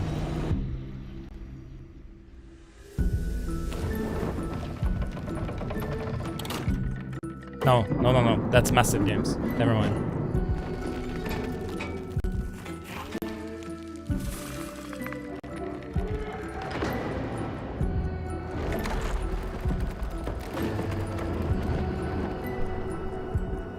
It looks interesting. I kind of like games like this.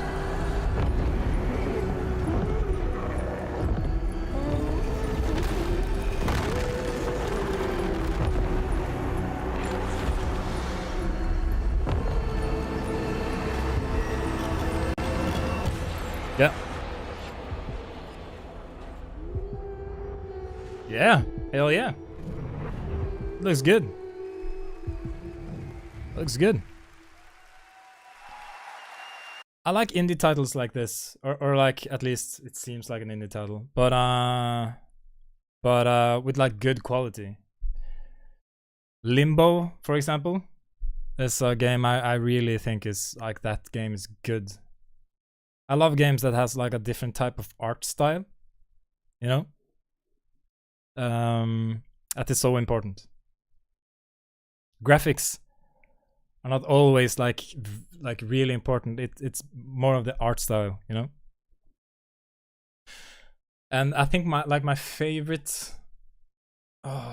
like Journey. Have you played that game? Like Journey is like on my top 10 games of all times. Journey is such a good game. If you ever have the opportunity to play it, it's an indie title. It's like but damn, that game is good, man. It makes you feel things like no other game has made me feel. It's actually crazy. It's so good, and that's like that's what I mean with like graphics, like that the art style in Journey is just so good, and the music is fucking, it's like everything with that game is just on point. It works so well, you know, for just a few hours of gameplay, you know. It's so good. And also have it like it has multiplayer components into it. I'm not gonna tell you what it is, but like yeah, game is fucking awesome. But this game as well looks good. It looks good. Payday 3, all right. I played a lot of Payday 2. Hey, what's up, Gamescom? It's Ice-T. I've hooked up with my favorite game in the world, Payday, and I have my own special heist mission in Payday 3. And you know, I know a lot about heists in real life, all right? It launches September 21st. Here's a world premiere first look. There's a lot of games coming the next couple of months. The components are kept in high security cooling containers somewhere in the storage yard. The clock starts ticking as soon as the components are out in the open. So you need to haul ass to get them to the transport. Take too long, and they'll start to degrade and lose value. Now, do what you need to do to get ready. I'll see you on the other side.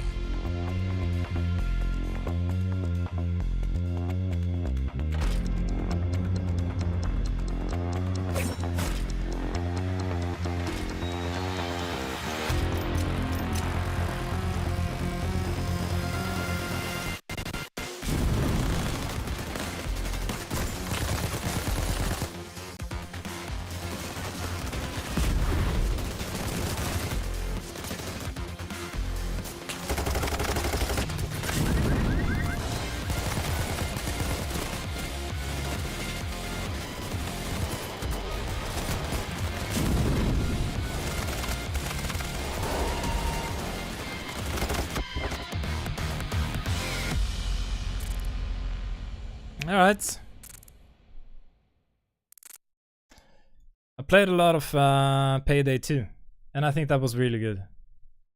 That's an old game, but it's fun to play like co-op with your friends. It's fun. Just trying to, you know, complete the mission without the police getting to you. That's pretty cool. You know what? Since we were already here, liked it, yeah, dude. It looks fun. It's like, and the thing about Payday, I think it's hard to really capture the game in a trailer, like especially a trailer like this. I don't know if this game plays anything like the previous title, but yeah, you played it, Payday 2 demo version. Yeah, that game is cool. All right, since we are here, we might as well just check out some anime games as well. Maybe something looks dope.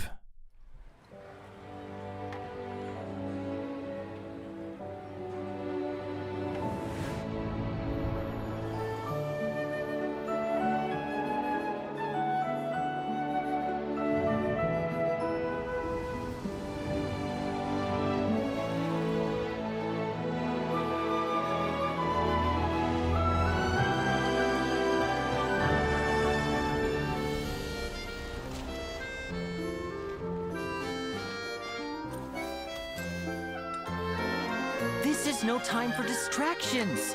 Seriously, you have a great magician standing right here. Genshin? I have no idea what this is.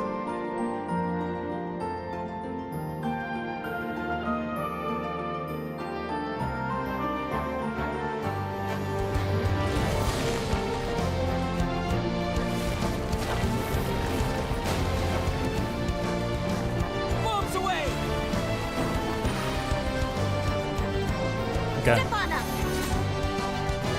Here comes the finale.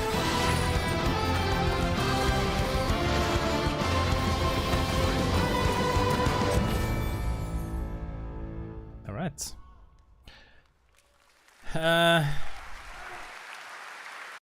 Like this is like there's always so much going on in these type of trailers, man. And if I have no idea what this is hard to keep up with what's going on. So many colors. Is Genshin Impact? Okay, so is this a new game or is it like a popular franchise?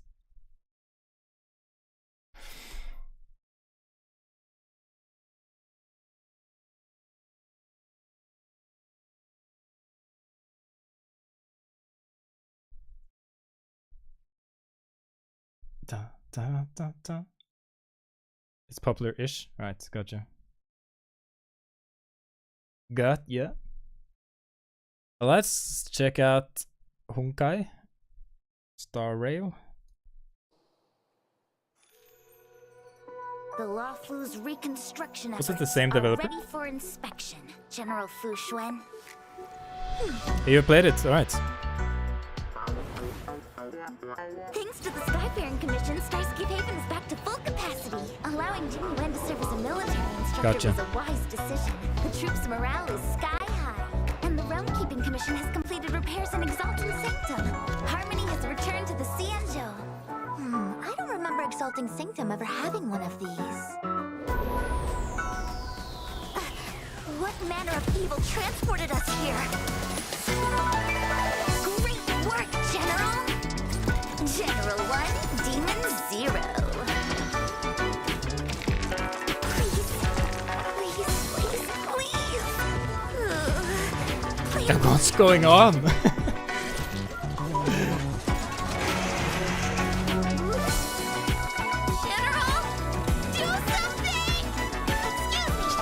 Dude, I have no idea what's going on. What? Is that healing? It's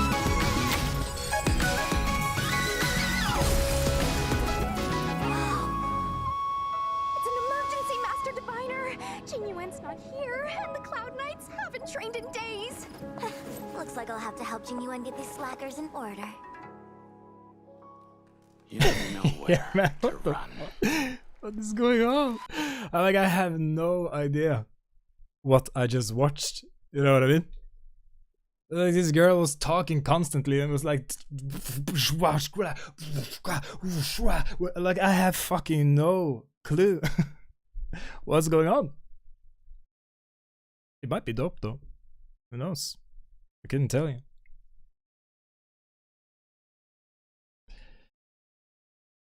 All right.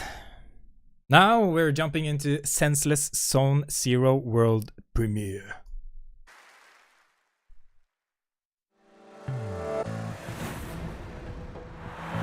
We watched something. That's right, man. Well said.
Okay. So I guess the little thing I could take away from this was the fighting looked good. And it has mini games in it, and you can talk to people. Or like dogs. Or whatever that was. Dogman. Now we have Dog Seal and Dogman. Crossover? Maybe. Alright. Alright.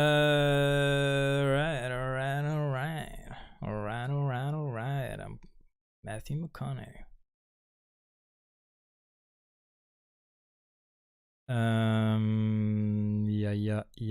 Yeah. We have seen this, all of this.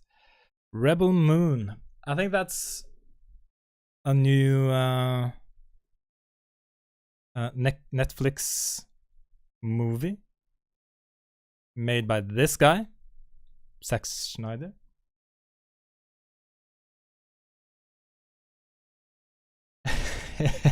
Yeah, Phantom. It looks like it. It looks like it. Yeah, I don't want to watch the movie. Hey, Starfield. Hey, more Starfield. Hell yeah, man.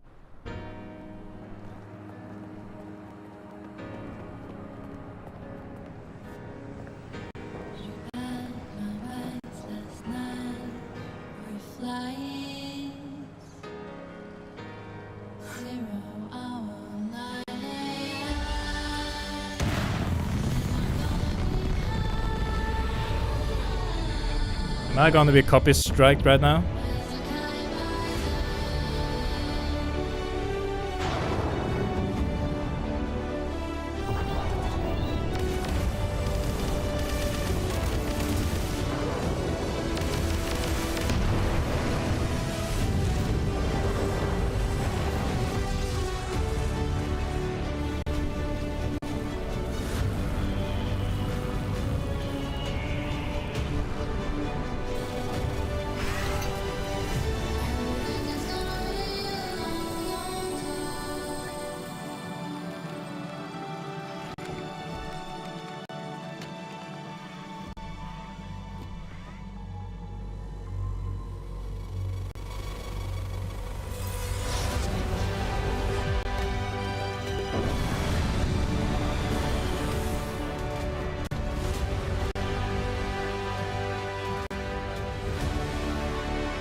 I like it. It's a cool trailer.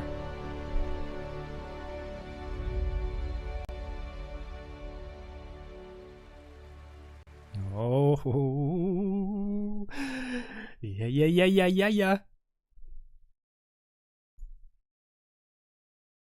Yeah. I'm going to play it on the 1st.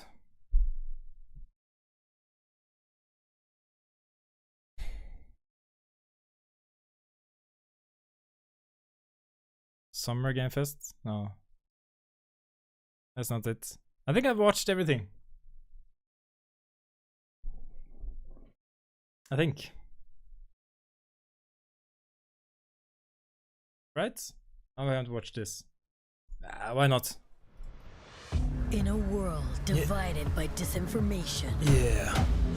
Where danger lurks around every turn. And justice is dead, I read it on the helmet. A motley crew of misfits embark on a fateful road trip to discover their true. Please tell me you're done. Oh, we're just getting started, dude. What is this music? I believe the kids call it K-pop music. Just K-pop. Turn it down. Leave my music alone. Shut the hell up. Words have power. They can give you strength. Ready for this? Yeah. Stand still. Words can bring people together and tear them apart. But if words hold so much power, he has no respect for you. She's right. The question is, what do you have to say? I think we can all agree that my trailer voice was better than yours. But nah. Nah, man. Not for me. Moors. They're not human. Okay. Yeah, animation sucks. This one? It's not for me. Yeah. That looked bad. Age of Empires. I don't care, man. It's been out for ages. I think that's it. I think that is it.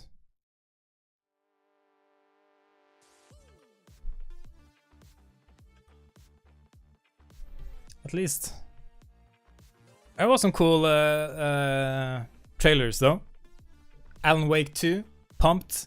I think that game looks awesome. And of course Mortal Kombat 1. That game, oof. I have a friend named Magnus. Magnus, if you're watching this later, I'm gonna fuck you up in Mortal Kombat 1.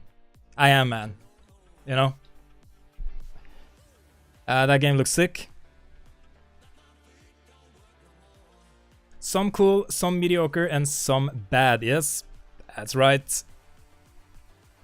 Cyberpunk Phantom Liberty. I think that looks good. It seems like a really good update for Cyberpunk. Like a much needed. It has some new features that looks really good. Especially that they ramped up the police, because the police in Cyberpunk, like the original base game, it sucks. It would just spawn behind you. You could be on the top of a building and it just spawned behind you. It's so bad. You could just drive away from them and they wouldn't follow you. Just what? Why did they have it in the game in the first place? Yeah. Modern Warfare 3, the gameplay, like the story mission trailer, it was good. It was like Modern Warfare, like it looks like a Call of Duty campaign. I like those types of missions at least. But yeah, we have to see with the rest of the game. October, I think it was October 5th, right? The Call of Duty next event is. I think then we will have all the answers. We are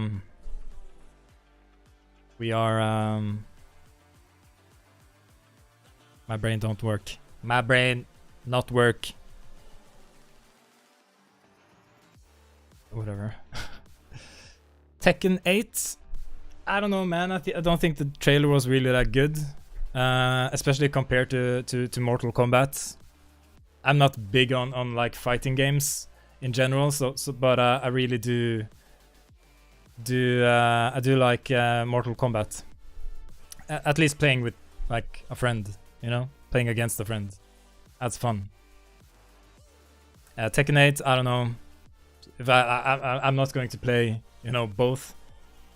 Mortal Kombat seems to be like on a whole nother level, at least in my opinion, than Tekken 8.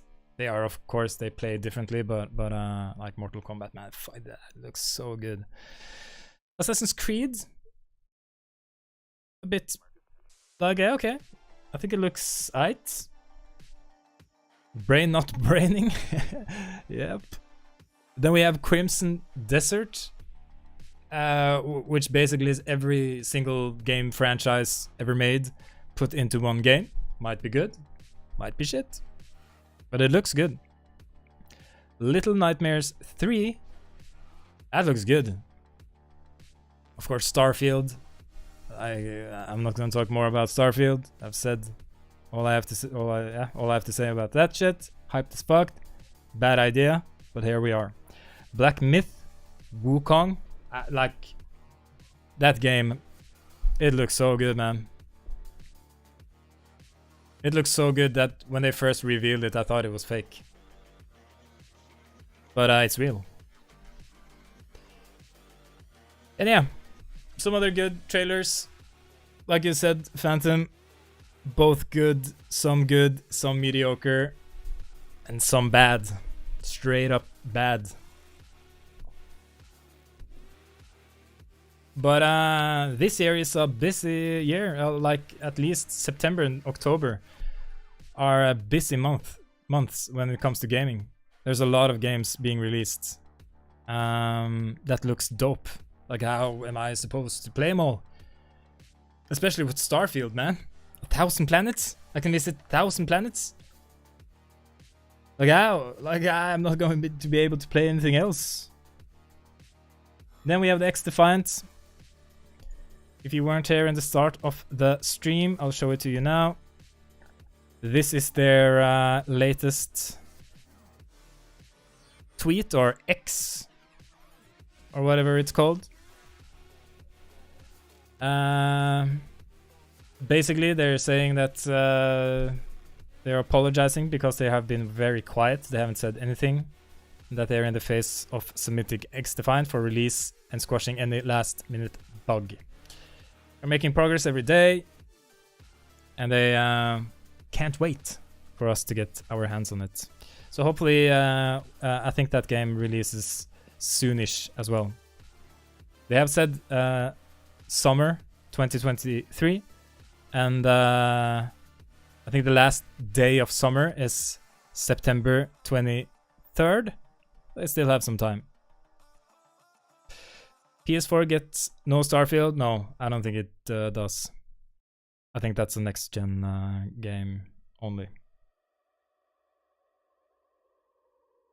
Dude, your PS4 would fucking explode. You know, trying to boot that game up, man. I remember my PlayStation 4 at the end, when I've like had it for some years. I tried to boot up, what was it, God of War, and dude, it sounded like it was going to fucking explode. It sounded like a jet plane. Starfield is not coming to PS5. Yeah, that might be right. Dude, that might be right. Let me check that shit. Starfield PS5.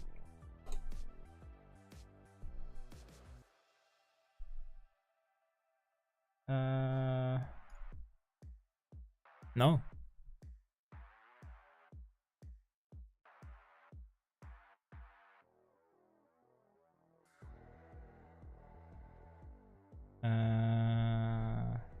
It doesn't look like it.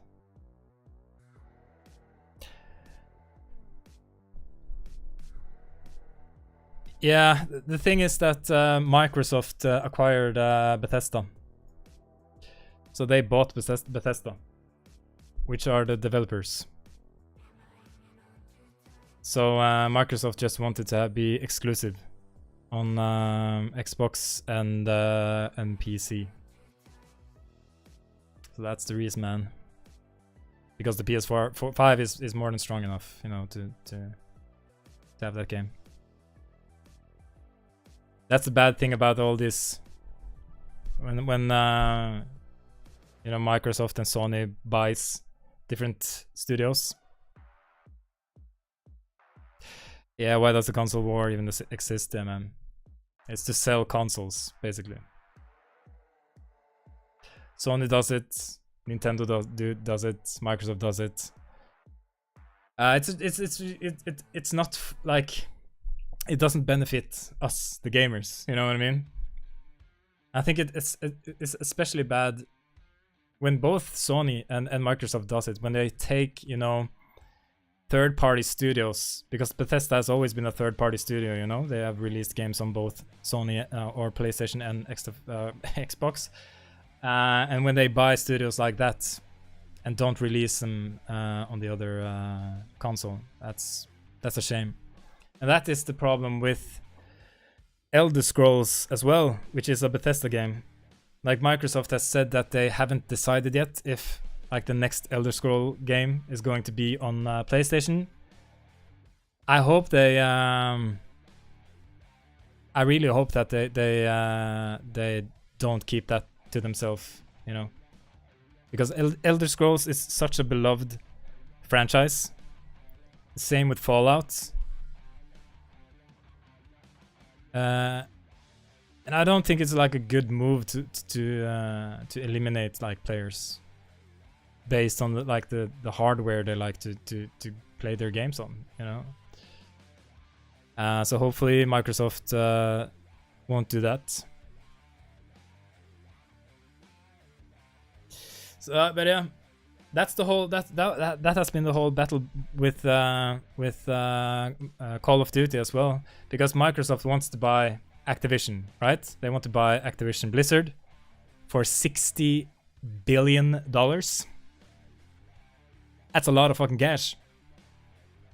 But that means if Microsoft is allowed to acquire Activision Blizzard,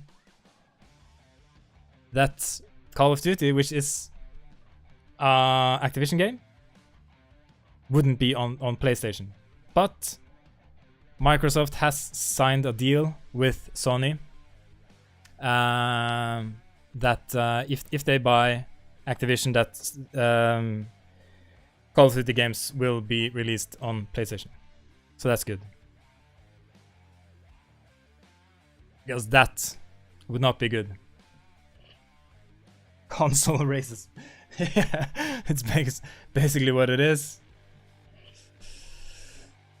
Just imagine PC players, man. Until, you know, Microsoft with the Xbox Game Pass, the beautiful thing about Xbox Game Pass is that they have made it like available on PC. So every Microsoft exclusive game now, you know, as Starfield, it won't release on PlayStation, but it will release on Xbox and PC the same day. So every Xbox exclusive will also launch on PC the same day. You know? So I have Xbox Game Pass on my computer, so I can play the games. So I think that's a really good move by Microsoft. I hope Sony does the same thing eventually. They have been porting games like Sony exclusives over to PC, but it takes a while. They don't release it on the same day, you know. Like, we recently only got The Last of Us, like the first game now on PC, and it was not good. It was not a good port. I have not tried it because I have played that game so many times on when I played on console on PlayStation. But hopefully Sony will like follow in Microsoft's footsteps when it comes to like streaming games, basically, or like having game passes like that. I think that's a really, really, really good decision by Microsoft. Like Xbox Game Pass is a really good deal, you know. I think it costs around $9 a month or something, and I can play a lot of games. So I'll get Starfield for free, or like for free, you know. But slimy fucking Microsoft.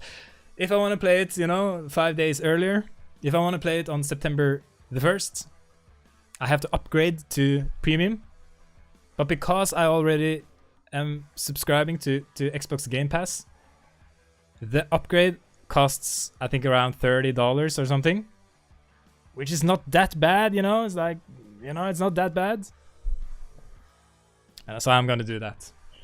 So not only have I hyped myself above any reasonable level about the game, but I'm also going to, you know, pre-order it.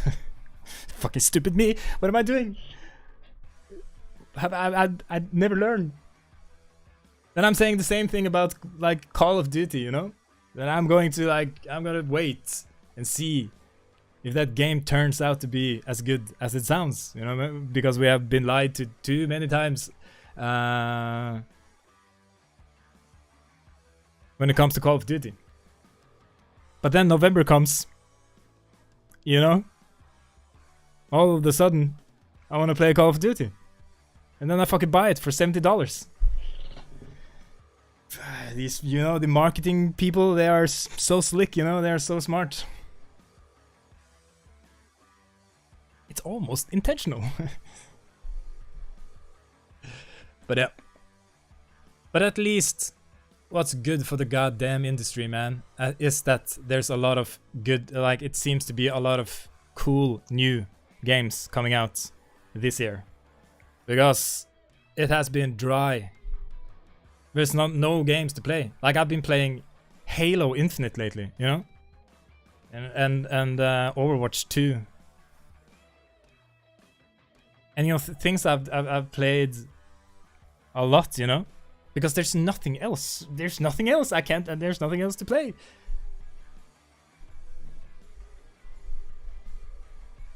So, when I heard that this game, we're going to watch it one more time. We're going to watch it one more time. Because, what am I doing? What am I doing? Here. This shit is releasing tomorrow. Out of, like, I had no idea this game was coming out tomorrow. Armored Core 6 Fires of Rubicon. The next From Software game. You know, the developers of Dark Souls and Elden Ring. I have never played this franchise before. And I don't think that From Software has always been the developer of these games. Correct me if I'm wrong. But, and I've seen some trailers from it, and I've heard about it, and I saw like a couple of gameplay clips from it, but I had no idea it was it's releasing tomorrow. And it looks dope. We're watching it again. I'm so hyped, man. I'm gonna play this tomorrow. I'm gonna stream this tomorrow. So be here. And if you are Armored Core nerd, teach me.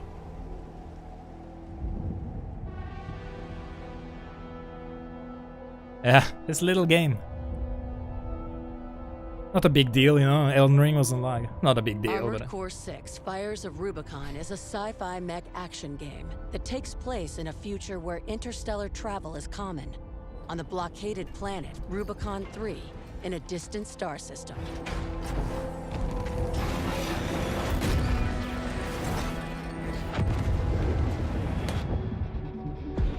You are an augmented human pilot, optimized to control a humanoid weapon referred to as an AC, or Armored Core. Under the direction of its owner, Handler Walter, you find yourself as an independent mercenary in a war between forces over a new substance called Coral. I'll give you a reason to exist. Let's get to work. smooth.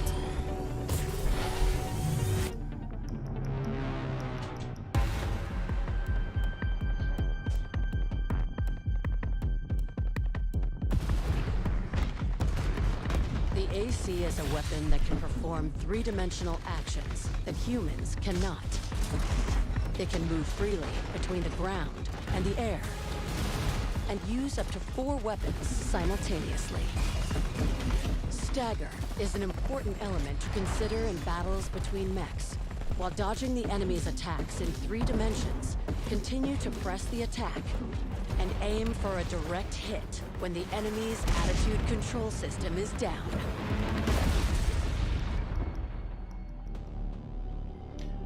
Looks so good.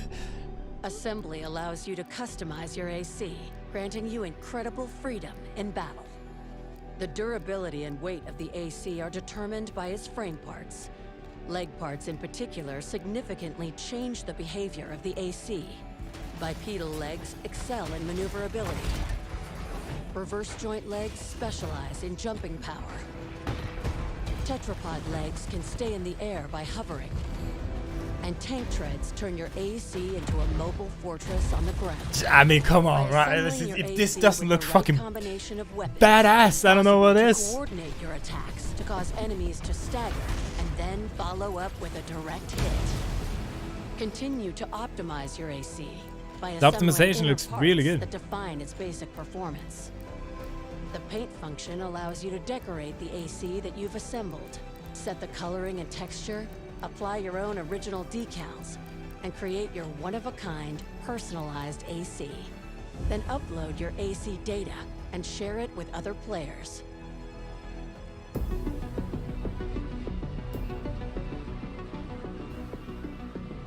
With your completed AC, you can now sortie in various missions. Check the details to learn the request and reward. Then accomplish your mission by disabling huge weapons, eliminating hostile forces, recovering data, and destroying facilities. The key to success is to adjust your AC's assembly to fit your strategy. As you establish a track record, more requests will come your way. Let's get to work, shall we? Like, I've never been hyped for a mech game, but I am right now. That cover the surface of the planet, contaminated and cold terrain, remains from long ago, and deep underground facilities. Explore the large-scale sci-fi world with your custom AC. The environment is not the only threat on Rubicon 3. You'll encounter bosses with abilities that surpass even those of ACs. Identify your enemy's behavior and strengths, then optimize your AC's assembly to defeat these extraordinary enemies. By leveraging three-dimensional movement and staying on the offensive, yeah, I think it is find fun a way to overcome any challenges Rubicon 3 throws your way.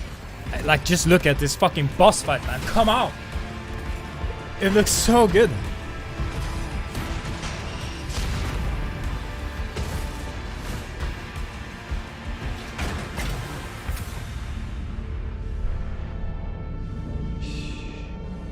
Yeah, here we go.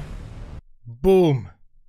Out tomorrow on PS5, PS4, Xbox, and Steam. No, I don't think it's co-op. I think it's single player only, but you can PvP. There is a PvP mode at least. You 1v1 players, which I think could be cool. But now, the question is, what type of mech am I going to build tomorrow? Is it going to be, do I want a tank? I wonder what's best for PvP. I guess the tank has more health, right? Should have.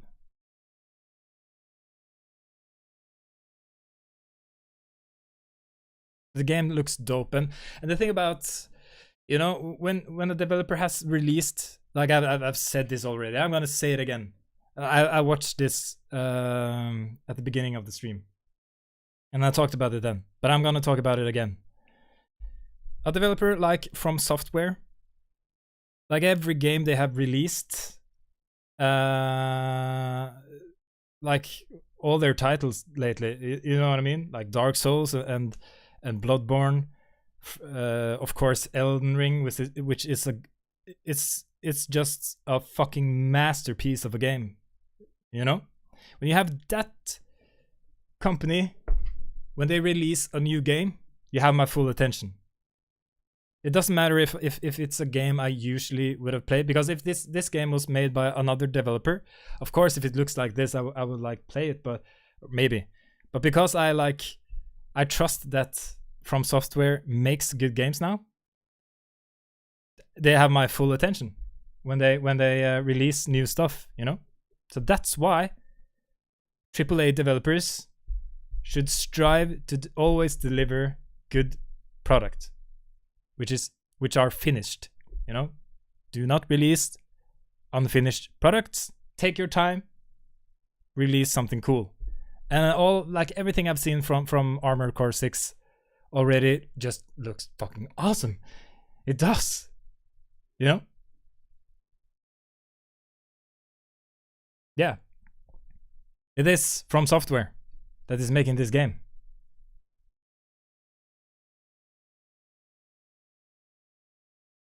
And I had no idea it was coming out tomorrow. Like I just learned that a couple of days ago. I thought this game was like far away, you know.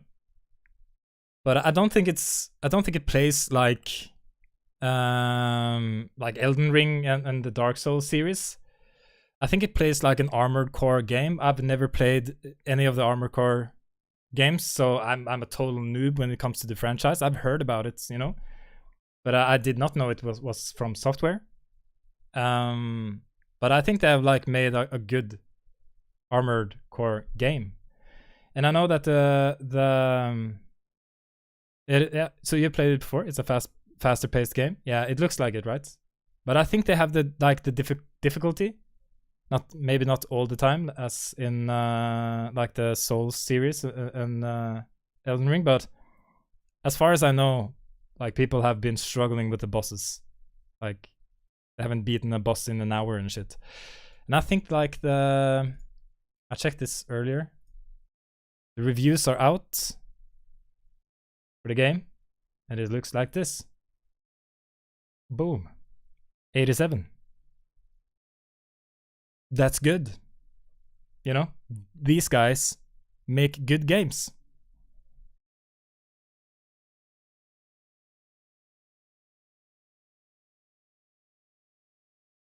So fucking, I'm pumped, man. I'm pumped. You know, I'm gonna stream it tomorrow. But don't come in here and like talk shit to me because I'm terrible at the game, please. You know what I mean? Because I don't play a lot of games like this. I'm an FPS guy. Okay? So I don't want to hear in the chat tomorrow that I'm terrible. Good games, happy gamers. Hell yeah, man. Hell yeah. Then we have this guy. I don't trust this guy, you know. I trust this guy I trust, or girl, you know. Yeah, exactly, Phantom. Like, we always have to follow the golden rules, and I'm going to do it tomorrow as well. And you have rule number 1: always blame the game. It's like it's never your fault, right? So if something happens tomorrow and that I can't beat a boss or something, it's not, I'm not bad. It's the game that is designed bad. You know what I mean? Just have that thought, like keep thinking that. And rule number 2 is like always blame the teammates. I've seen that we have some like AI teammates. I saw it in one clip here, not on this trailer, but I see that we have some AI teammates, and you know, I'm gonna blame them if I die, because they are never good enough. And then we have rule number 3, which is blame the lag.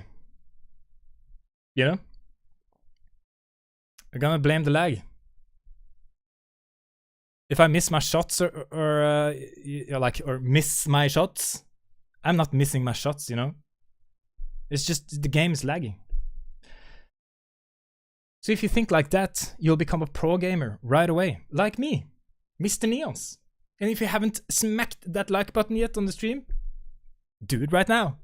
And subscribe to the channel. If you are the dopest human being alive.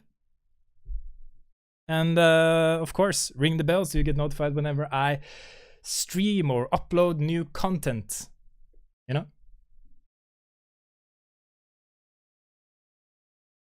FTS. Say what? Okay, as I've explained this before, unless I play with FTS, I can blame my teammates, you know. But yeah, that's the pro gamer tutorial. It's really easy. Just follow this. Always blame the game, blame the teammates, and blame the lag, you know? If you do those things, like you become a pro gamer. It's that easy, man. Never take responsibility, you know, for mistakes or mistakes. Nah, man. Nah, man. It's everyone else's fault. But I'm really looking forward to play Armored Core. The game looks sick, man. Let me see if I can find the PvP. I think that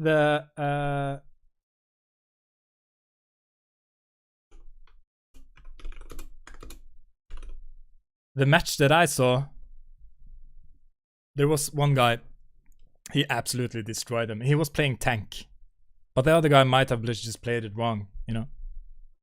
Well, let's see if I can find gameplay. 45 minutes of Armored Core PvP. I don't think we're gonna watch 45 minutes, but we're gonna watch something. Do what we could. That's amazing. Armored Core Legacy, I hope you guys last forever. And I hope that you grow. Thank you. Especially now with this game coming out. We're so glad to have the Cowboy community here with us. Where do I have? That's important. I think that's Overwatch guy, isn't it? The format of what we will be seeing today. Let's dive in. In Armored Core 6, is it 3v3? you can select from 1v1 or 3v3. Oh, sick! Is a test of endurance with teams earning points. KFTS, you know what we are going to do? Today we will be watching a 3v3 with Ouroboros and Fighting Cowboy as team captains. Each team captain is going to have a Bandai Namco team member as well as an Armored Core Legacy players. How is this going to work on PC though?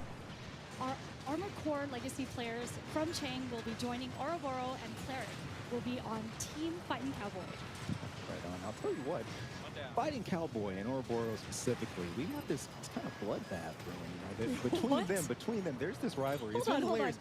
Look, I've been listening to it all day. The banter in the hall. I don't know what's going on. These guys are ready to get Actually, you know what? I do remember the story that on social media that they were posting pictures you probably online. heard of some of this. They're trolling back and forth. The trash talk has already started, and this is great because this brings back memories of the tournament scene. We do this same thing. You start beforehand, you start during. Like that sword looks so dope.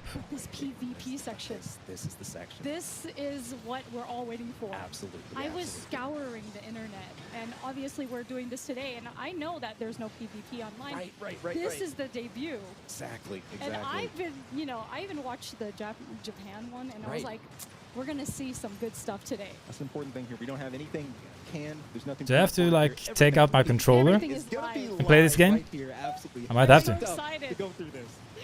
Oh man, I know. Well, I mean, you're friends with you know, some of the team captains, but Chang and you know, Eric, etc. But hey, as far as where things go, we'll see where it takes us. It's hard to pick favorites here, you know. Oh man, I mean, for PvP in general, what is the most important thing when you're thinking about doing, like, playing with others in Armored Core? What is the most important thing that you would like to tell anyone if they're just starting out and they're playing with their friends? Win every game. I'd encourage you, don't let nerves get to you about, I don't have like the meta build of the day, or I'm not using like the main. Don't let nerds get to you. That was his. Maybe you ran something in the missions and PvE you'd like using. Get in and use that. If it doesn't work for you, look, it's the first outcome. Oh, hey, man. You can change your design. You should just stop talking after that. A big part of PvP is just getting in there and just engaging, just doing. You know, and I think that mental game, getting over that own check mark in your own head is really key. Really key. There's just too much going on my screen. Look at this. Look at this. We got like, what are all these footage here in the action, in the heat of things. Fighting Cowboy, running this tank, he's been an absolute bruiser setting up here. Or trying to get in. Yeah, it was Cowboy I saw last time, and he was playing this tank. Look at that. It looks like really tanky. Yeah, look at that. Going down, taking the first down. Now, I got to make it a really important point here. Something's happening here we didn't have in the previous Hardcore games. There is a respawn system, and there's a point system you see up there that's happening at the top of the screen. Past AC games, if you were out, you were out. That was it. But not here. You get a timer, and the longer you stay alive, the more points you're actually worth. We're actually zooming in, going to be looking at some of the strategies everybody's putting down. Oro going down after putting out the assault armor. He's ready to push your opponent back here. He's ready to come back. Just blame the game, man. Blame the lag. Blame the teammates. He's thinking now. He's like, okay. Yeah, man. See you. I'm not playing. We're going to be zoning the strategy. Thanks for stopping by. Putting forward and using here. Oro's getting right back in there with the assault boost. Really the new version of overboost. Those of you who played Armored Core 2 and beyond, you're going to remember where we were standing with that. And all the parts that are moving right now, they're controlling every single piece of that.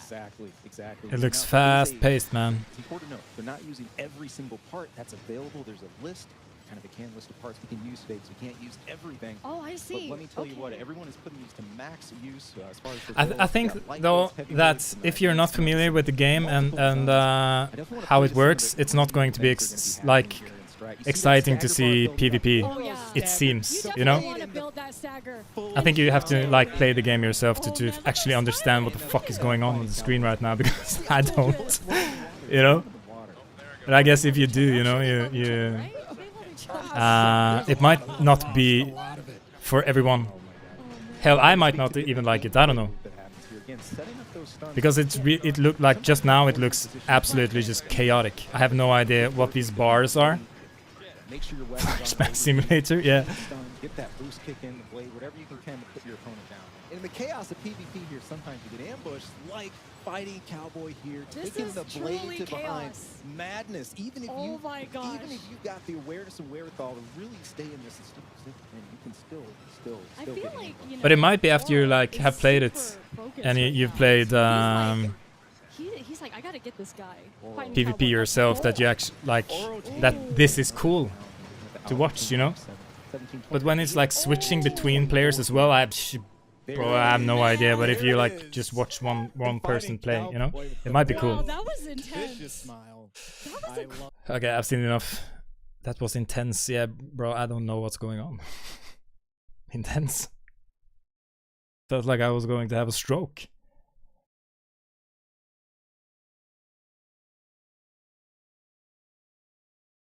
But yeah, I'm really excited for playing this tomorrow.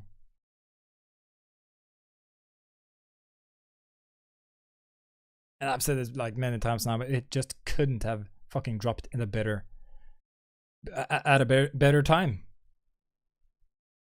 Flashbang stroke, yeah.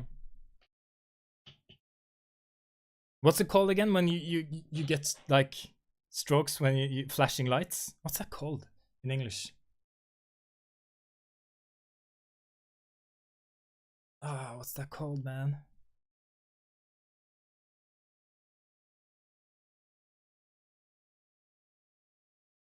I have no idea. My brain not braining again.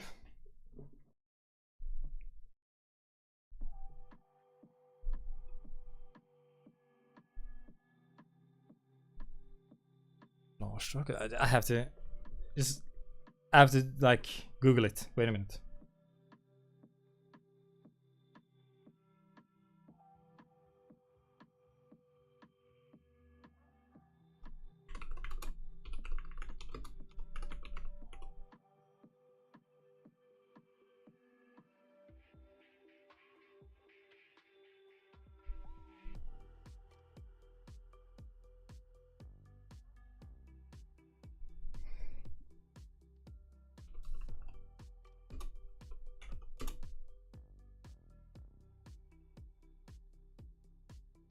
Epileptic?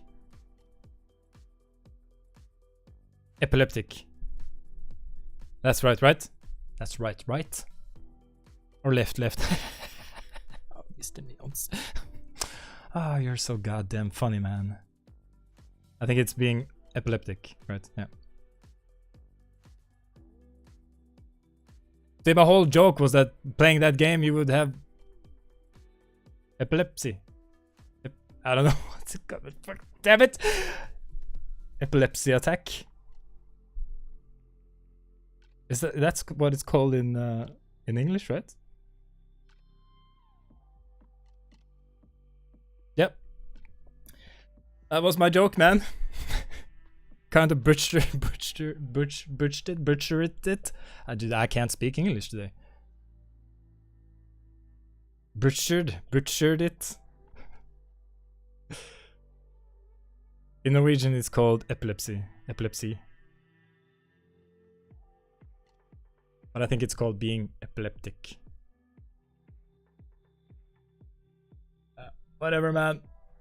I think the moment has passed. I don't think like the joke won't work right now. That's the bad thing about streaming, you know? I can't cut it.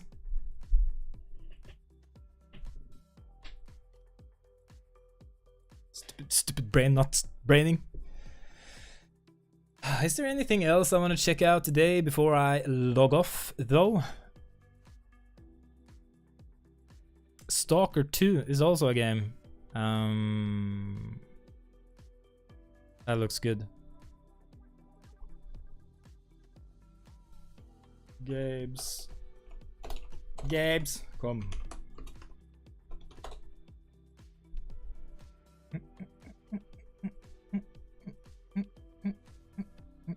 Check the shower. Am I smelling that bad? That you can smell me through the screen? Damn. All the way to Belgium, right?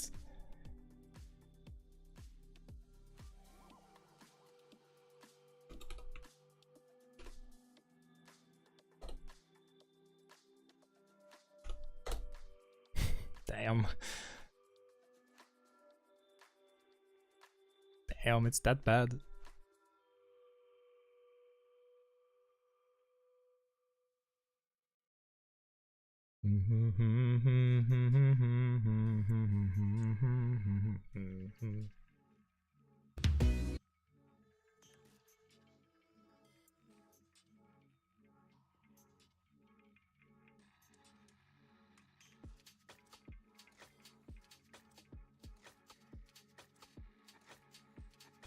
Smelly boy, smelly boy. Yeah. It is freaking warm inside my room, you know, in here. My computer is like the most insane oven on this planet. Maybe in my walls. Phantom! I think you're just joking. There was another event though that wasn't in like the it was called Into the Infinite showcase. Should we check that out? I might as well.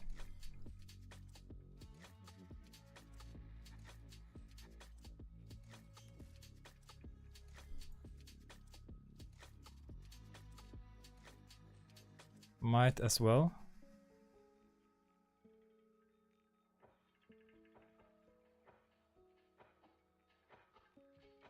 Yeah, let's do it. I think it was yesterday.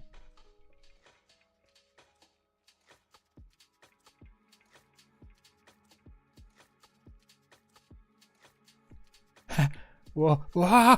Oh.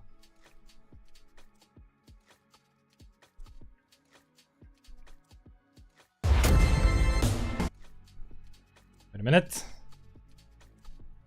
Wait, hold on a minute.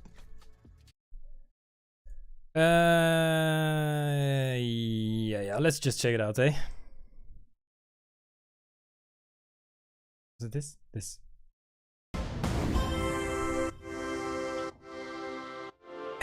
Open up. Welcome to Into the Infinite. My name is Glitter Explosion, and I'll be your host tonight. And my name is Anthony Krautz, and I'm with Level Infinite. On behalf of Level Infinite, we really appreciate you taking the time to join us today to check out our lineup of games. Now, before we dive into all the amazing game news we have to show, Anthony, can you share some details with us on Level Infinite and what we can expect? Of course, Glitter. Let me know if the audio is too loud or too low. In gaming space. We're dedicated to creating original gaming experiences while building a worldwide community that fosters inclusivity, connection, and accessibility. I think this maybe might be more indie games. With a wide range of services, resources to help them unlock the potential of their games and excite gamers everywhere. Since we're still getting started, you may not be as familiar with Level Infinite as you are with our games. In the last year, we've helped to bring you games like Warhammer 40k Darktide, Metal Hellsinger, Tower of Fantasy, and of course, PUBG Mobile.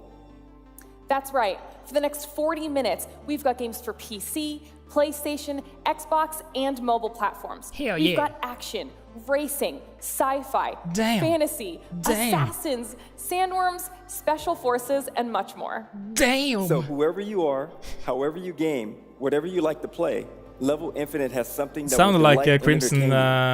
Come along with us. That's Crimson and game. Jump into the infinite. They're just going to show that game.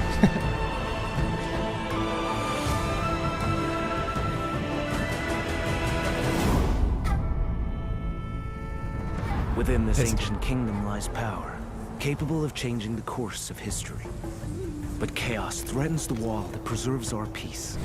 The legacy of our ancestors teaches us to honor the truth. Is this Assassin's Creed Mobile?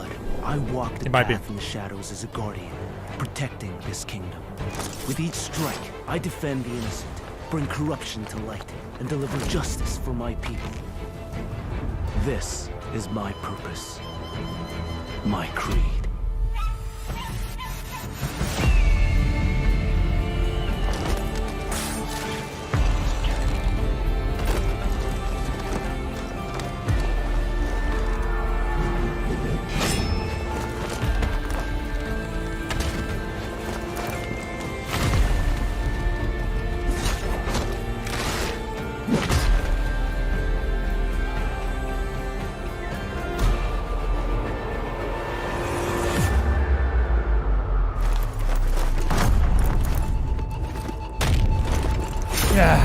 Get out.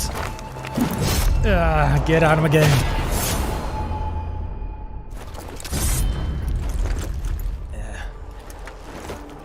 Looks like a mobile, yeah.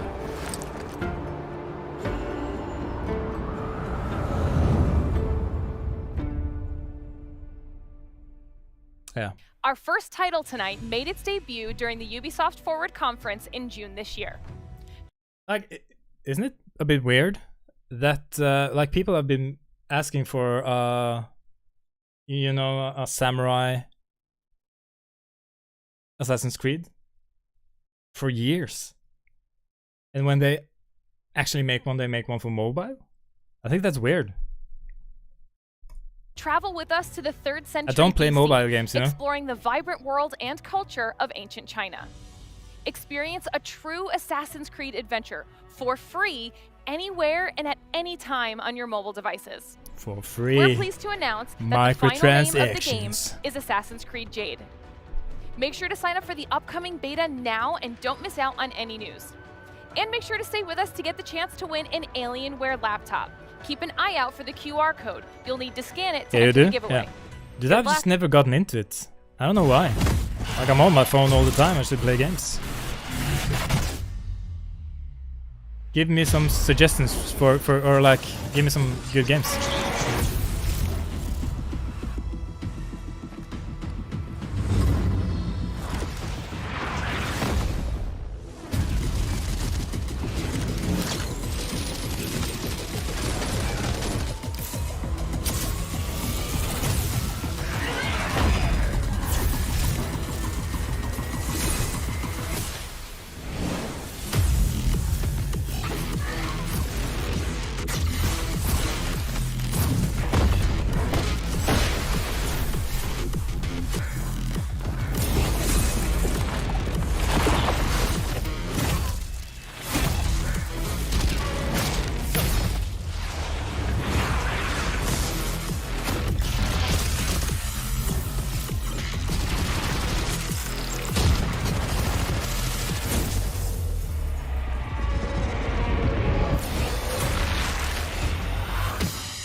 free, but we would love for you to pay us money.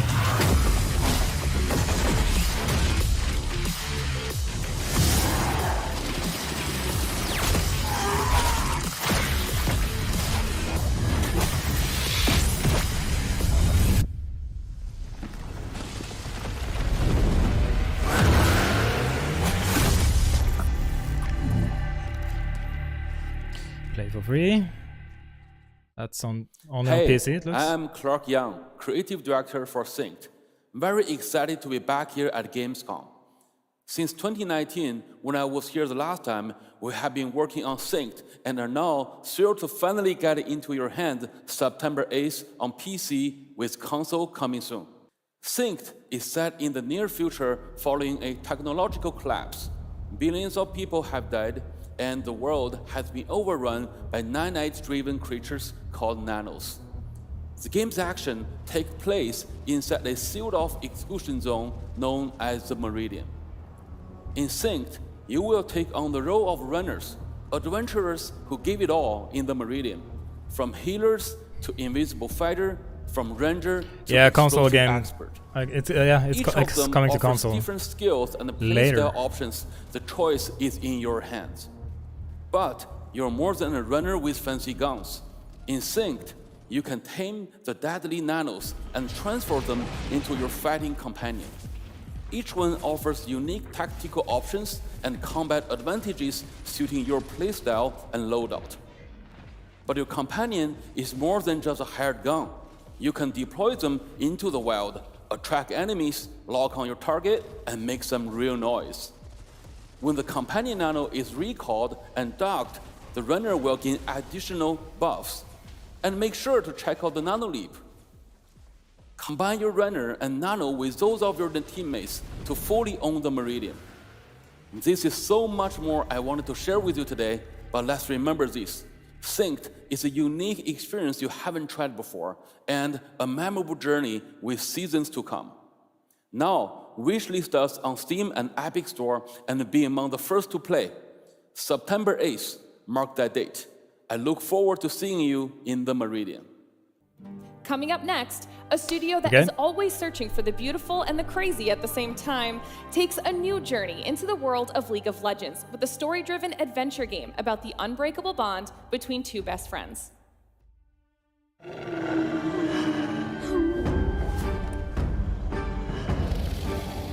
Is it like a League of Legends story game?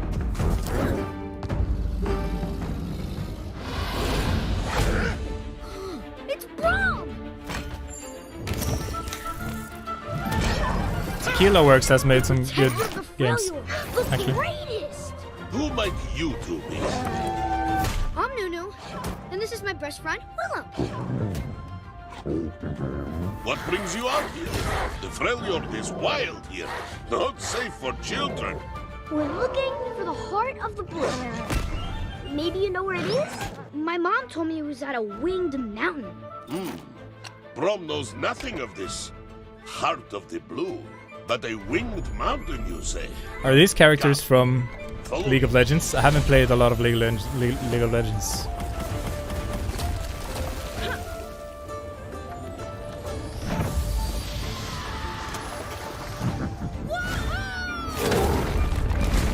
Probably.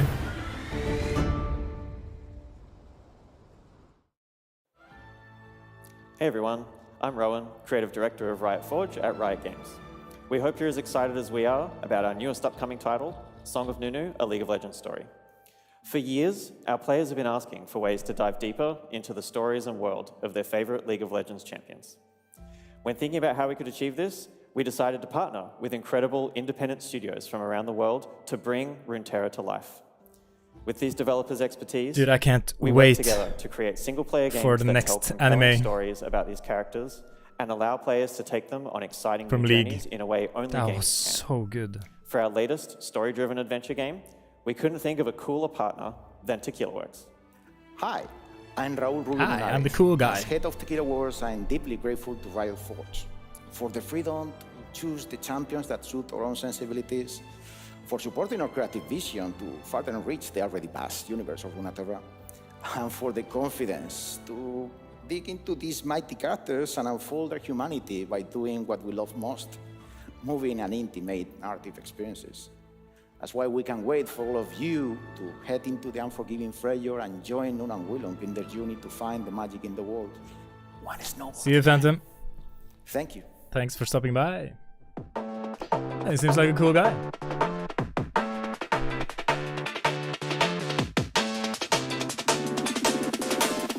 Will do, my man, will do.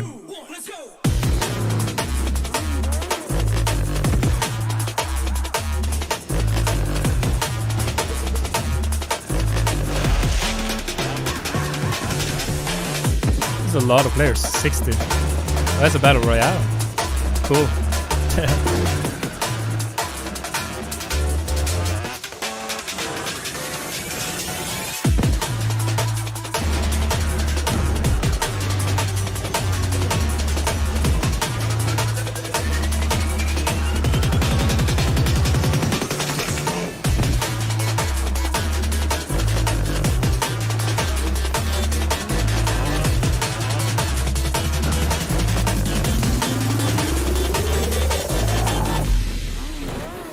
Racing Royale. Stampede Racing Royale pits 60 players against one another across 3-round eliminator events, culminating in a high-stakes finale to crown the winner. Expect crazy and amazing seasonal content, new experiences, modes, rewards, and loads more.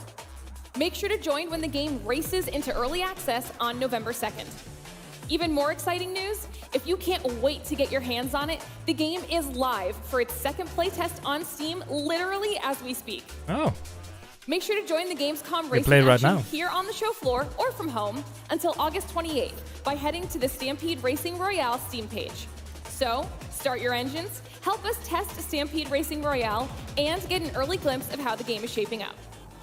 It looks like a game that's full of colors and made for like kids and everyone, you know what I mean? But it also looks like a game I would fucking smash my keyboard or whatever I'm playing with because of all the players, crashing into you and you know what I mean? Holy shit. It looks so innocent, but I rage at games like that.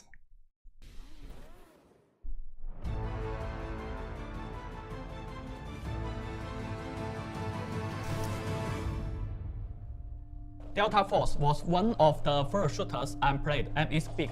The America world just got me. We want to bring that back to FPS games.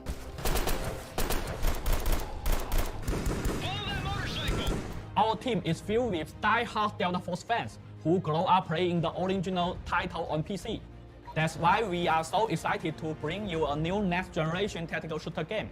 Say hello to Delta Force Hawk Ops. Hello. Mission completed is the mantra for Delta Force operators.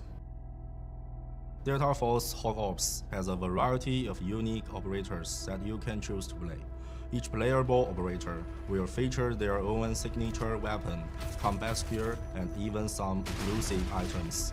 For example, Direwolf is an operator who can activate overload mode and charge straight into enemy territories with guns blazing.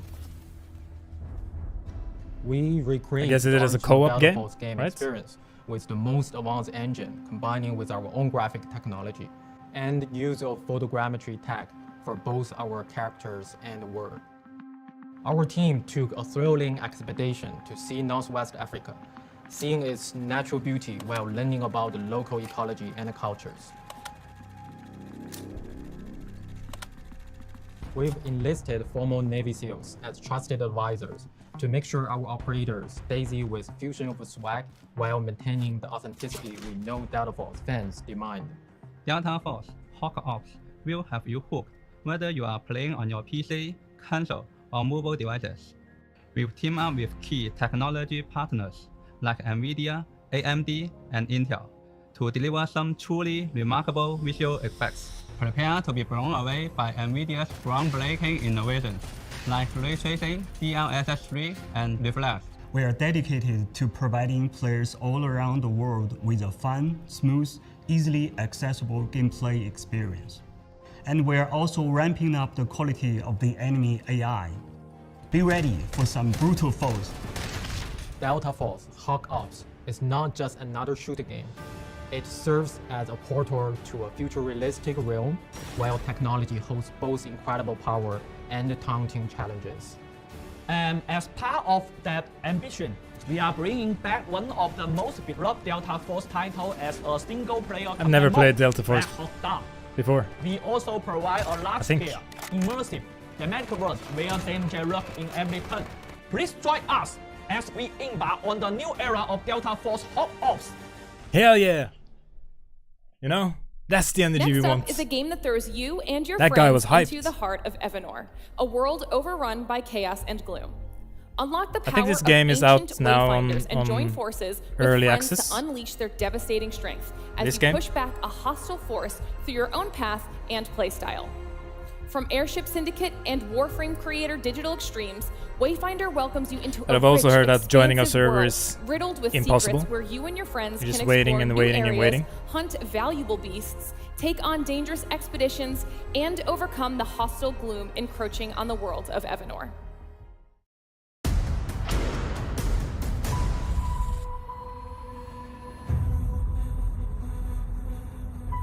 Wayfinders, do you remember the fall?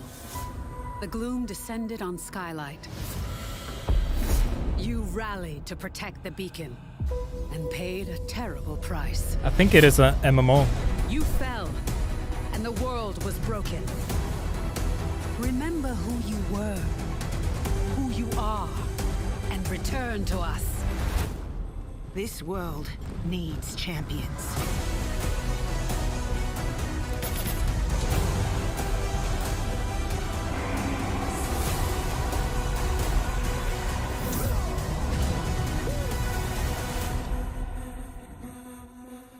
Hey Gamescom, it's Joe Madureira, CEO of Airship Syndicate. Wayfinder is out, in case you haven't heard. It's on the show floor, so definitely check it out.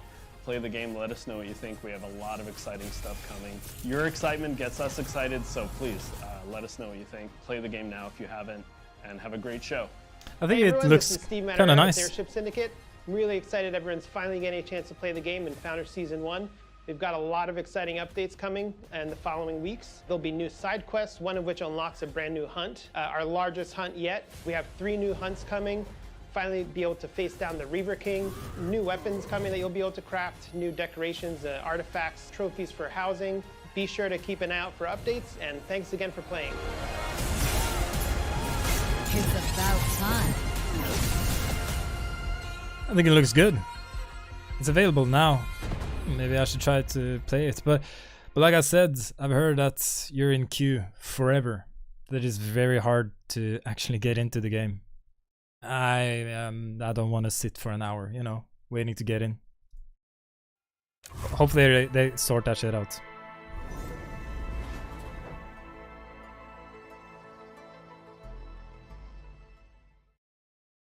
Wayfinder is now available in early access on PlayStation consoles and Steam for PC.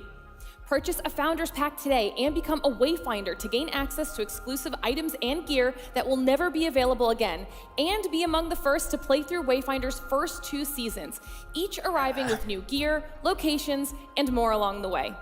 Take a look at what Wayfinder has in store for you. Coming up next, Terraceland, a class-based MMORPG focusing on dungeon raiding. Unlike traditional MMORPGs, the team created a relaxed and low-burden MMO world where players no longer have to worry about heavy tasks or pay-to-win gaps, but can experience the pure joy of adventure. We like that. We don't like those PC gaps, you know? and mobile devices, enjoy an amazing MMO experience, anytime, anywhere. Watch out for the upcoming closed beta starting November of this year.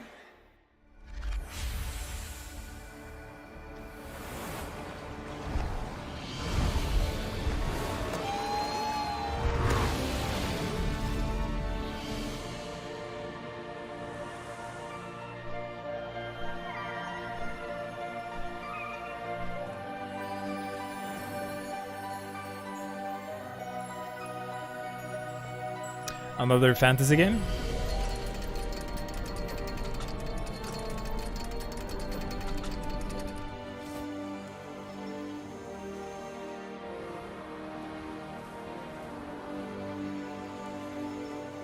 And the art style looks good.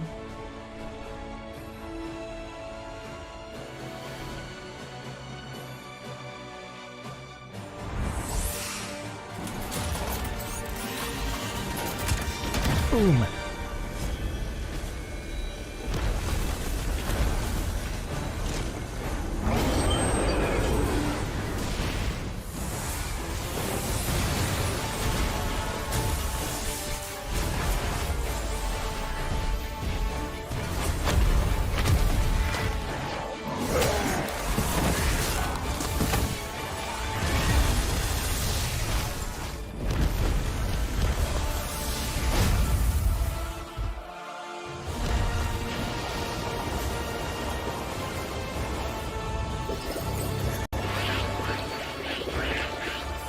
Baby shark, na na na na na na.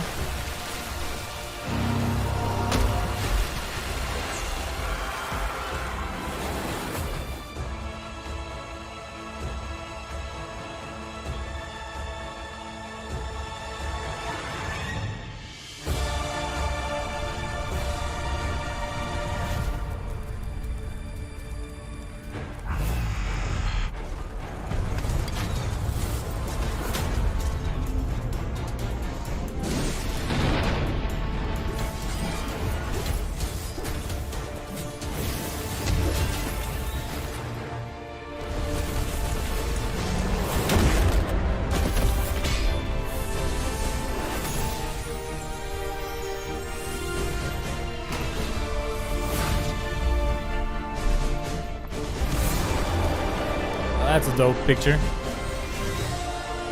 She looks dope.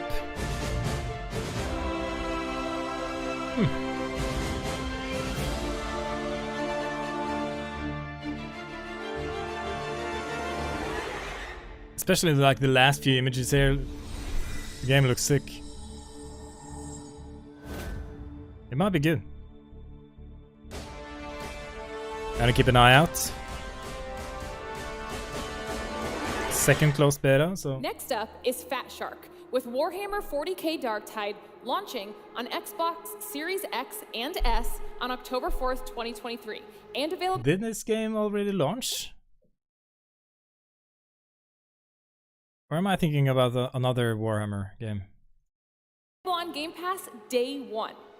In addition, Isn't it the Fat Shark first will person launch shooter? their biggest update to Darktide yet, introducing a complete overhaul of the class system, bringing new ways to tinker with your playstyle and purge heretics with your friends.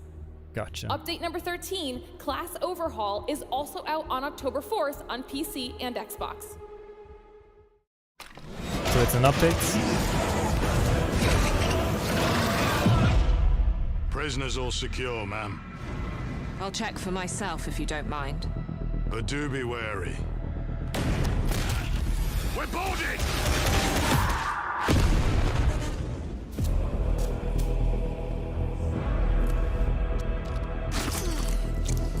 You helped me. Maybe I can help you. This one could be useful. Claims to be a loyal servant of the throne. To be honest, I don't trust you. Prove me wrong.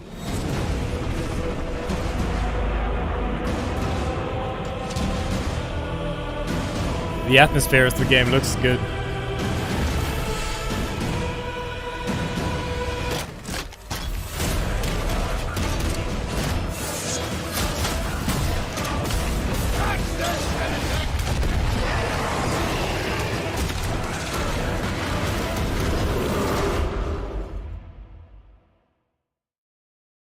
Have any of you played it? Now in its 5th year, Fat Shark's Vermintide 2 has amassed a huge audience with over 15 million players. And we've got a special treat for you today. Sienna's long-awaited I've never been into Warhammer. I've never been into Warhammer. Like, I painted some figurines when I was a kid, and that's about it. I have like little knowledge about Warhammer.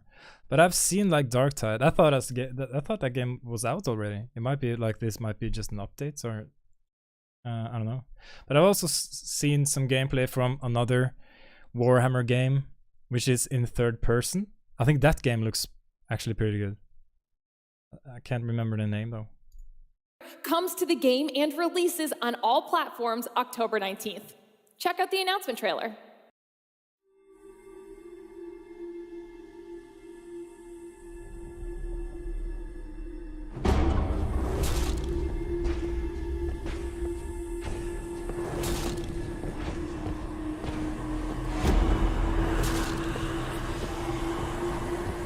Oh damn.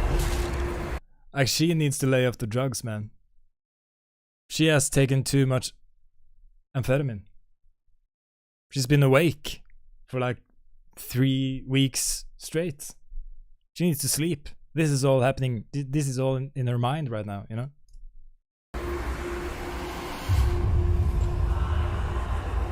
I know what you're thinking, Sienna. Is this real? Is it a dream? A nightmare? This is all in her head. Perhaps it's true!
I suppose it was time for a change.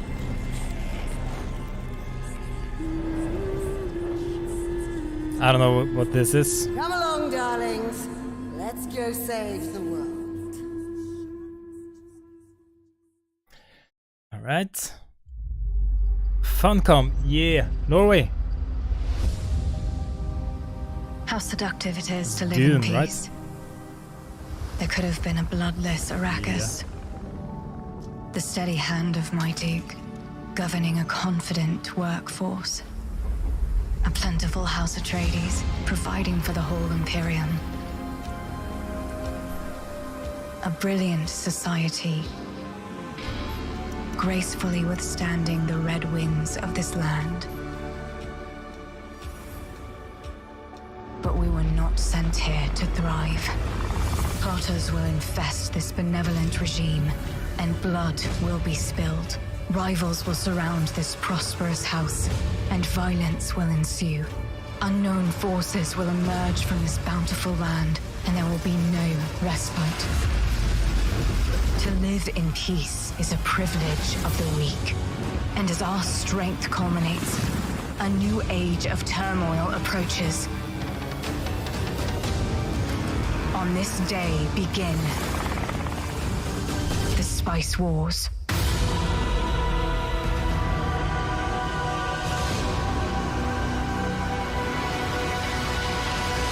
So many games, man, in September and October. So Funcom is a Norwegian game company. They've made like Conan the Barbarian survival game, also, which I never tried. But I think they are also not only making this game within the Dune universe. I think they are making an survival game as well in the Dune universe, and I think it's like a MMO type of game with like up to 1,000 other players as well. I think like the scope is really big. I don't know. I have no idea how that game is going to turn out though. It sounds like a lot of people. I think it's like 1,000. But I love Dune. I like that movie. It's so good. I'm listening to the audio book as we speak, and it's such a cool universe. So hopefully, the survival game is going to turn out good. And of course, I'm always rooting for Norwegian companies. You know. We are not often like on these stages, you know.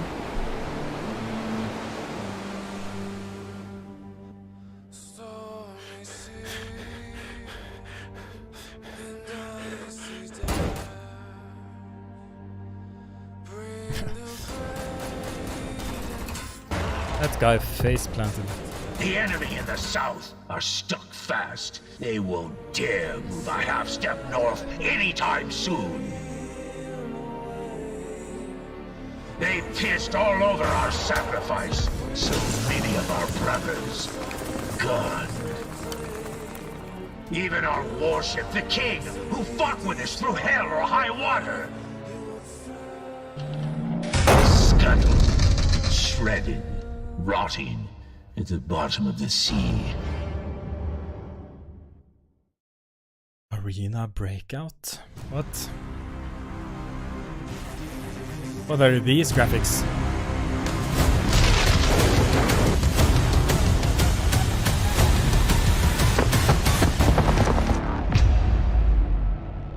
It looked like a mobile game.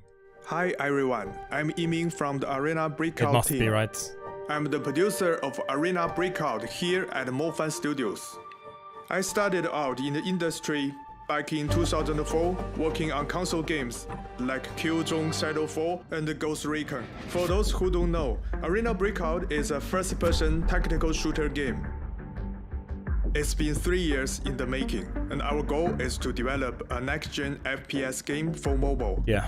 In Arena Breakout, the objective is not to be the last one standing. Instead, shoot and loot is at the heart of this game. You grab your loot, then make your way out via the extraction point on the map. That's how you win the game. So it's an extraction shooter, like a mobile extraction shooter? The immersive experience in Arena Breakout comes from the changes that occur on the battlefield, and the organic interactions between players of differing skill and equipment levels. This is what makes Arena Breakout a unique experience. In July of this year, we launched globally and welcomed millions of players to experience Arena Breakout. Now, I would like to announce that we are going to have our latest season update in October. Join us in Season 2 of Arena Breakout. We will release a brand new map, the Port, where players can explore the Guayapo Space City, once the largest naval base in Carmona. This is where players will find action-packed urban warfare in the streets. We will also bring you a host like a of Tarkov-ish new game for mobile, including assault rifles, shotgun, and a revolver. I know this is exciting for all the gunsmiths out there. Last but not least, the anticipated Stone Warning mode is about to debut. Take on other players and fight Ajax and Plero in foggy weather. Try equipping a tactical flashlight and enjoy a totally different gunfighting experience. Finally, I look forward to welcome all of you to the world of Arena Breakout, where a truly immersive and realistic battle experience awaits you. It's time to shoot and loot. Time to shoot and loot. Let's go. Do a lot of you play many mobile games? I'm just so out of the loop when it comes to mobile gaming.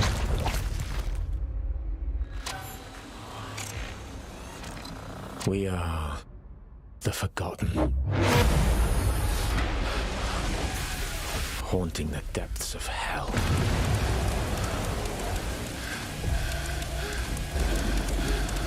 We are the survivors.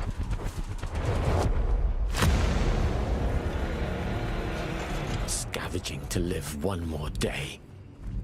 We are the prisoners. Expendable resources. Isn't it a game? What's this called again? It looks like the enemy prowls the darkness. We are... No sudden moves. The food. Run!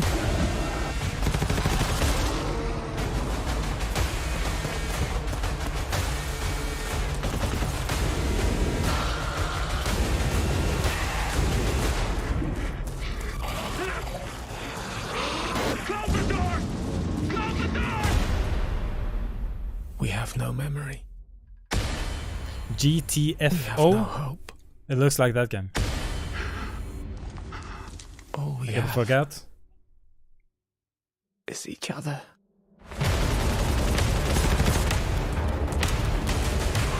It has to be that one. In hell, you learn to work together or die together.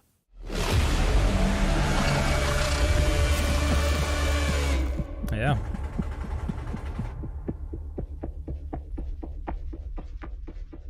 But what's this? Is it like an update? Hasn't that game been out forever? I need to pay attention to what they were telling you.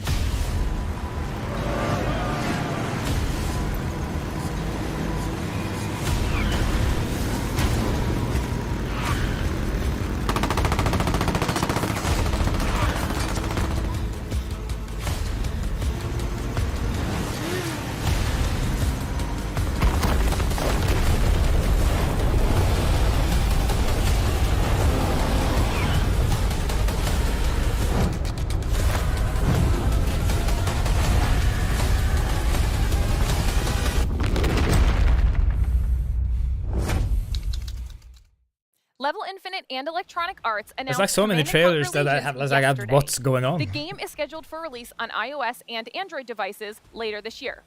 Command & Conquer Legions is a new mobile strategy game based on the iconic Command & Conquer franchise, opening up endless possibilities for deep strategy and social connection. Command & Conquer. Please enjoy the new trailer, giving you more in-depth details on features, story, and beloved characters from the Command & Conquer franchise making their appearance in this game.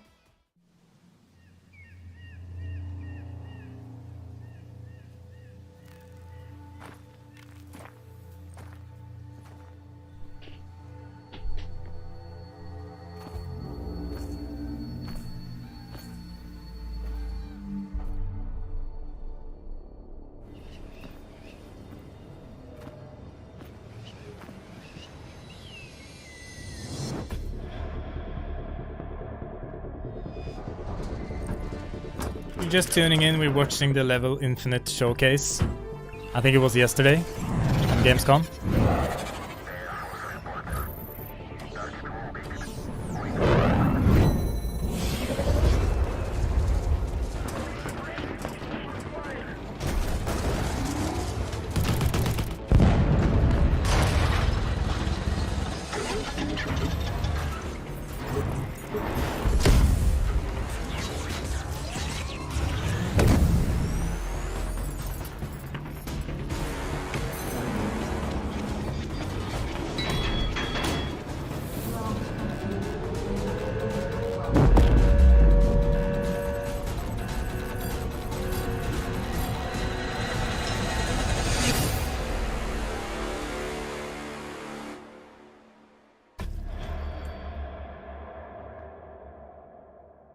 What is it? Okay, that was a lot of exciting news. Now to wrap it up, please welcome with me on stage, Michelle Liu, CEO of Level Infinite. That's it? Thank you all for joining us it. for the very first Into the Infinite showcase. My My pleasure. name is Michelle Liu, and I'm the CEO of Level Infinite. I'm very proud that we are back here at Gamescom, and we're able for the first time ever to host this show. From the launch of our brand in December 2021 to this great show today, we had an amazing ride. We released fantastic games such as PUBG Mobile, Tower of Fantasy, and Nikkei, Goddess of Victory, and are looking forward to all the exciting titles ahead of us coming from our studios all over the world. Thanks to Anthony and Glitter for hosting this amazing show, And thanks to all our global partners and studios for the great and entertaining games we shared today. Make sure to join over 10 million other players and sign up for the Level Infinite Pass today to not miss any updates and new titles from our amazing Level Infinite family. I think that's Thank it. you. Thank you, Michelle. And thanks to all of you watching That the stream. is it. Don't forget to scan the QR code to join our Alien War Just get the giveaway. QR code. I forget to do that. Alright, dude, I've been watching trailers for like 3 hours now. There's just so many trailers, you know, a lot of good ones and a lot of mediocre, and of course there's like a lot of bad ones as well. But some of the trailers, man, I have no idea what's going on. Like, what type of game is it? But there's a lot of games coming out. Like in September and October. Especially October is going to be one busy month, man. And there's like huge titles coming out. Good time to be a gamer, at least for the next couple of months, you know? It's been quite dry on the gaming market for quite some time now, and it's about time big games is being released. Yeah, I think I'll end my stream there. If you want to see all the things that I've watched today, just go back on the stream and I might like recap it and make a video. But yeah, a lot of good games. Tomorrow I'll be back and I'll be playing Armored Core 6. I'm hyped as fuck, mate. I'm hyped. Really hyped about that game. Hopefully it delivers. I think it will. Like the reviews are out and they are good. And Starfield is not it's not far away. Right, thanks for stopping by. Remember to smack that like button on the, you know, like it. Subscribe to the channel if you are not. And yeah, catch you tomorrow. I'll update when I go live. And as I've said, we are playing Armored Core 6. Right, thanks.